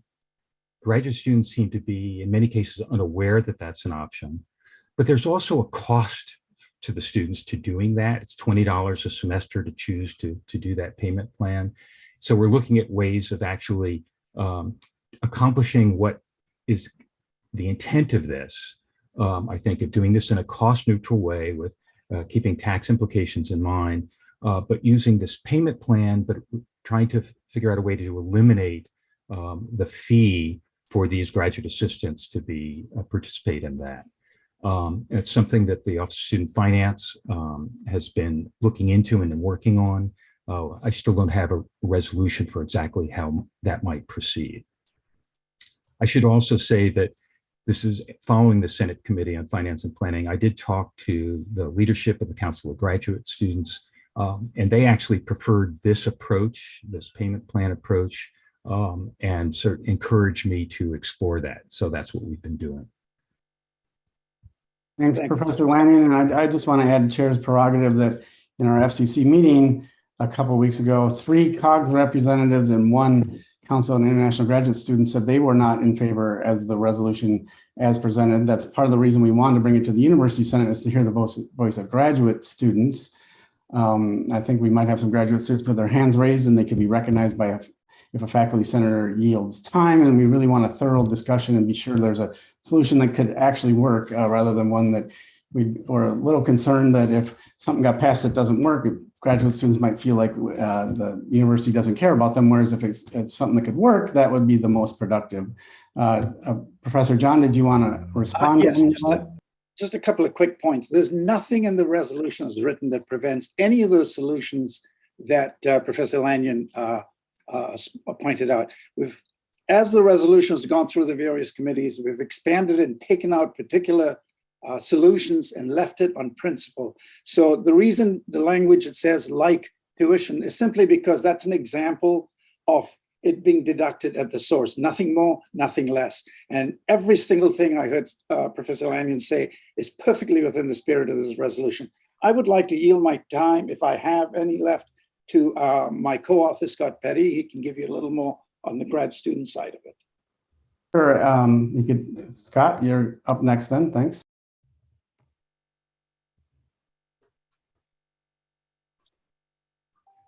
Hi, my name is Scott Petty, graduate student senator from CFANS, co-author of this. So the 2 points that have been communicated to me is that number one, that there's a concern about how it can't, that somehow processing it like tuition is problematic within the structures of all of higher education. And then 2, that the issue comes down to research assistants versus teaching assistants. So I reached out to the University of Iowa, which has a system like this. I spent about 30 minutes talking to the administrative specialist at the grad school in Iowa who literally implements a system like this. She told me that they do not in any way separate the fees processing from the tuition processing for their employed graduate students. I mean, this is the woman like processing it. She said they process it as one block, and they process it identically for the research assistants and teaching assistants. I'm trying, I guess I'm kind of addressing this to Scott Lanyon, who I talked to multiple times back in the fall. Am I understanding the issues communicated correctly, that it's a concern about teaching assistants versus research assistants? And it's that there's some, I mean, George is right in the spirit of this, I don't think dictates as strongly as it's being interpreted. But the things that have been communicated back to me are that it's an issue of this language of treating the processing fees like tuition is just somehow impossible. Iowa apparently does it that way. And that there's some difference between, there's some significant difference between TAs and RAs. And I talked to Iowa and they said she said she didn't even track that. that all employed graduate assistants, whether they were research assistants or teaching assistants, were processed the exact same way, and that the tuition and the fees were processed as one block. She did quibble with the word waiver, that they may label it something somehow differently. But the system that I have in my mind is currently being implemented at Iowa, one of our Big Ten peers. So, I mean, I guess I'm trying to address this directly to Scott if he's still here. Ian Lanyon, did you want to respond to that? Sure.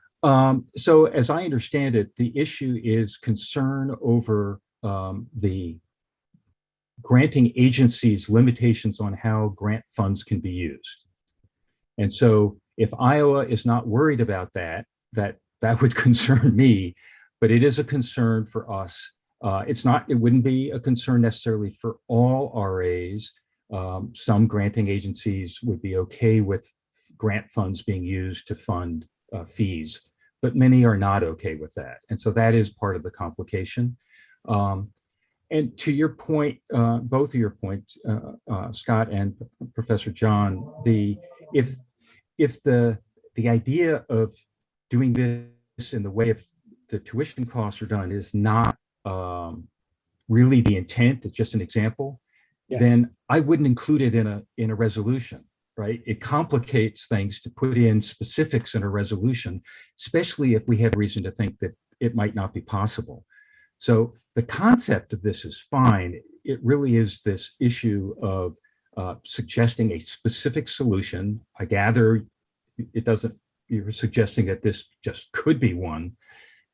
That isn't the way I read it. Would it resolve the issue, Scott, if this were just applied to teaching assistants then? I'm not sure the protocol here. I think that that's problematic to say, here's a problem for all of our graduate assistants, but we're only going to come up with a solution for one set. I'd rather we come up with a solution that works for all of our graduate assistants and frankly, for our fellows as well.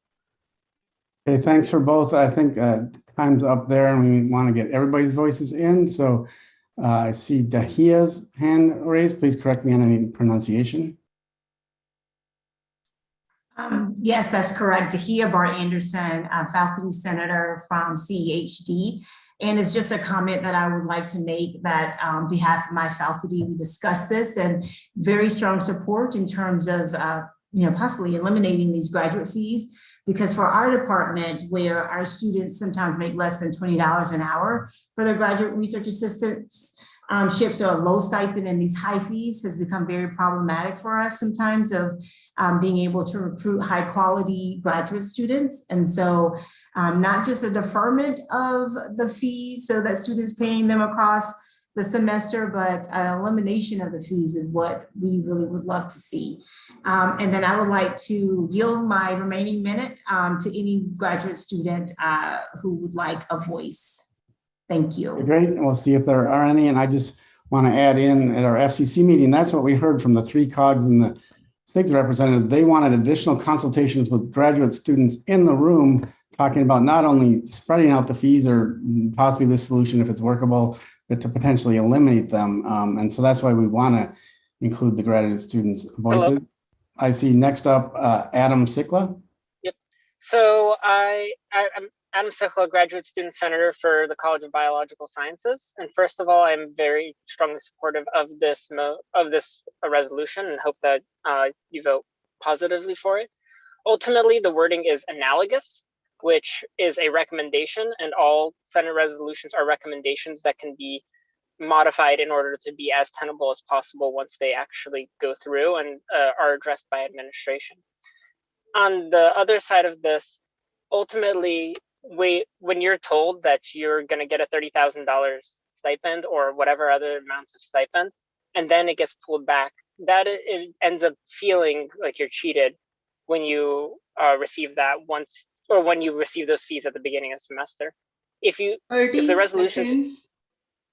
resolution is just asking, hey, be open about how much you're going to get paid, That's a pretty straightforward ask. Just say if you're going to get paid 25,000 or 20,000 or 27,000 or whatever it ends up being after you account for fees, just have that happen up front. That's so. All in all, I support this. My students, my fellow students, should have that ability to see what they are getting. Thank you. Thanks, Adam. And I see Matea up next. Matea indicated she's a graduate student in the previous meeting, and Molly Dingle from the Rochester campus, a faculty member, yields her time to Matea. Hi, yeah, Matea Aller. I am the ranking student senator in the Student Senate, but I'm also a graduate student in CSE. I would just like to say that I am highly supportive of this, and I'd also like to remind people that people were talking about a payment plan for the graduate students to sort of spread out the fee burden. I would just like to remind people that is still a clawback. You know, you might, instead of being asked to pay $1,000 out of your initial paycheck, you're being asked to pay, you know, $10, you know, or like $100 out of every, out of, you know, your 10 paychecks or sort of whatever it may be. And that graduate students who are expected to pay these fees, you know, they're paid, you know, like, you know, $30,000 or $20,000 or whatever it may be, they're still expected to pay back the $2,000 or $3,000 back to the university, regardless of how spread out or not spread out that fee burden is. And I also think that the university should be more transparent in what they actually pay graduate students so that they can appropriately budget and sort of know what they're getting into from a financial side of committing to the university. Thank you. All right, thanks for your comments. I see Karen Sue up next. Yes, thank you. Honestly, I'm torn about supporting this. I appreciate hearing from the graduate students, but the reason I'm torn is because I'm morally and ethically opposed to graduate student fees. And so, yes, I agree. If we're going to have them, they should be transparent. I agree that there shouldn't be a clawback. I don't like the idea of a payment plan, which, you know, makes students feel indebted to the university. It just is just another example of how morally wrong our budget model is, that we even have these fees. So I want to hear why why we're having this conversation as a way of, like, in a budget neutral way, because there is no budget neutral way to get rid of the student fees. And I did share with Chris a link to an article that a faculty member and a graduate student in my department wrote a couple of years ago about the problem of our fees. And ours are bigger than most of our peer institutions. They're so deeply problematic. So I'm fine if graduate students support this, I'll support it, but I just feel like, why are we talking about rearranging the deck chairs instead of saying it is morally wrong to take this money from students? We promised them a stipend and we should give them that stipend, and to claw back money and have them pay fees is just so objectionable. I can't even, Any time I have left is yielded to graduate students. Okay, we have numerous ones that yielded it. I just want to add, from what I've heard from the administration, that it's, again, as written, they don't think it can be implemented at our university. So there's still that concern. And I'm a little concerned that we've heard some graduate students, but we haven't heard for the ones who weren't for this resolution that we heard of at FCC. And that's, again, why FCC referred it to SCC for the April Senate meeting. I just want to make those points again. And then I see Mark B's hand up.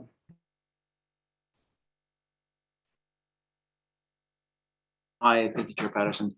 A question to the resolution authors. Sorry, Mark B. I'm a member of the FCC. I'm in the College of Biological Sciences. You know, we discussed this at length in the FCC. We listened to a lot of the discussion. And I think if I can characterize the atmosphere in that meeting was that we were 100% supportive of the idea of doing this. but we were concerned about a couple of things. One is the issues raised by the administration. One was that we were hearing from graduate students that they had concerns.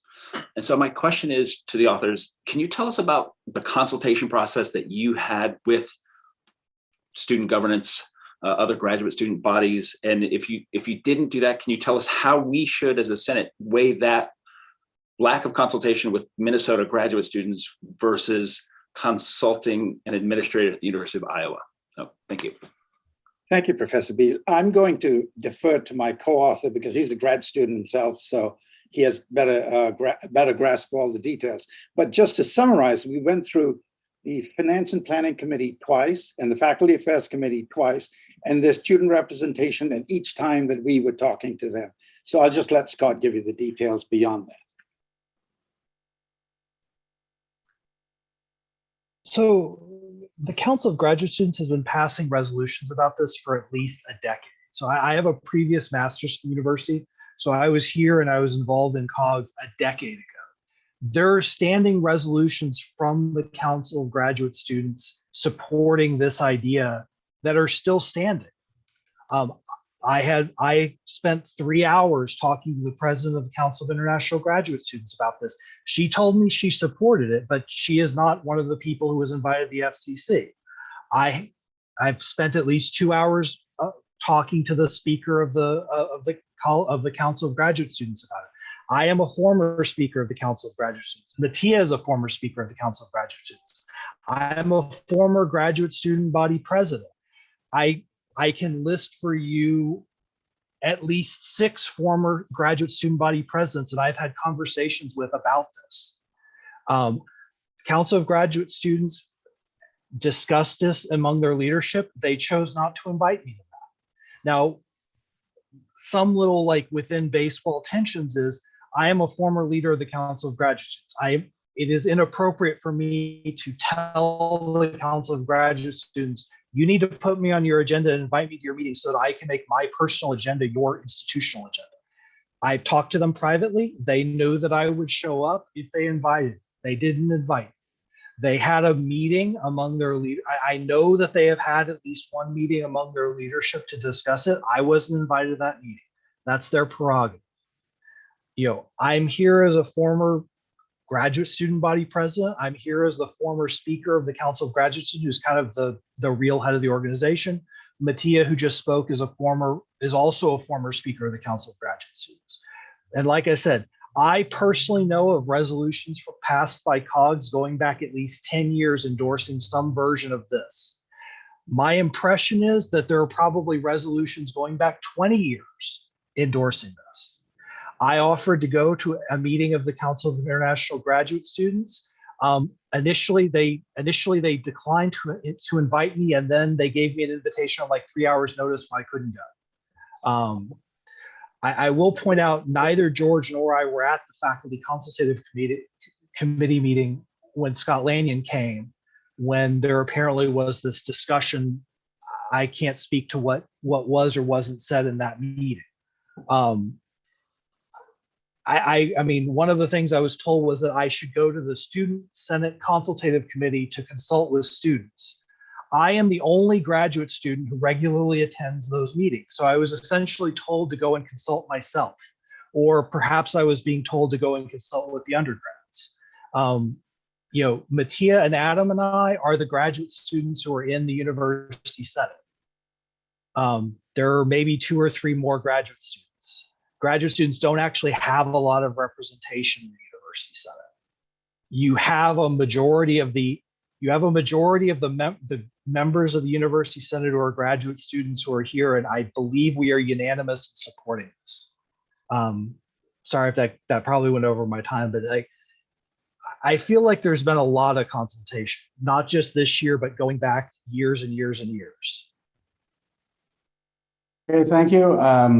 I do want to just point out 2 things that both Professor John and Scott Petty were invited to our last FCC meeting. They obviously couldn't make it, but they were invited. We've invited them and the 4 graduate students who had concerns about it to our next SCC meeting that we were going to continue consulting on this. So just so everybody has all that information, I think we're about at time. So in shortly we could call it for a vote, but I did want to say that administrators are ex officio members of the Faculty Senate. Is there any administrator on here that might want to add anything else, or are we good? So I'm happy to chime in to kind of support what Scott Lanyon presented. We are in favor of the idea of easing the way for graduate students to pay this. But as the resolution reads, it's suggesting a solution that is, as far as I can tell, not feasible in our current systems. I'm happy to work with the authors of the resolution, either to edit the resolution itself or to find an alternative solution. I do worry about the reaction from COGS and SIGs, them having been invited to and attended the FCC meeting, explicitly telling the FCC they were not supportive if this body then passes it. But that's a bridge we'll cross when we get there. Okay, thank you, Provost Croson. Not seeing any other hands, I think we could bring it up for a vote. There was both a motion and a second. And we're at our time. So Chris, would you want to bring a poll up, please?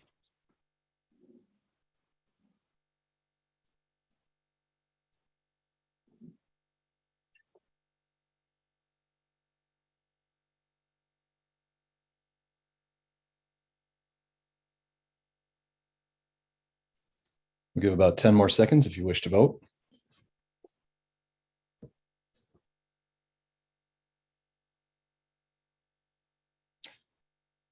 And last call. Chris, point of order. Sorry, I'm not able to vote currently. Could you hold it open and let me vote?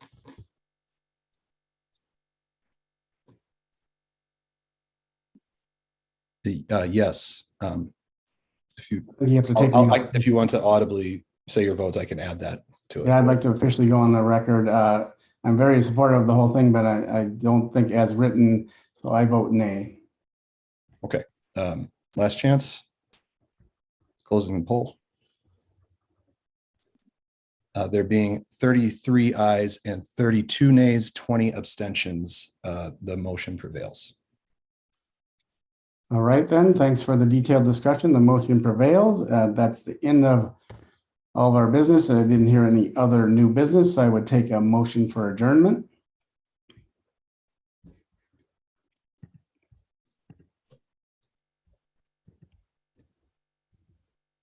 Let's see, my view, I can't see everybody. I see at least a motion to adjourn needs to be from the Faculty Center, from Jerry Cohen, and a second from Christopher Staley. Okay, can you initiate the poll for adjournment, please, Chris?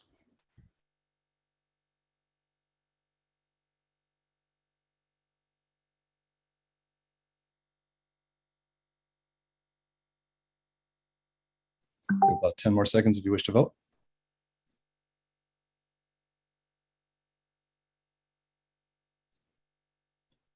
And last call.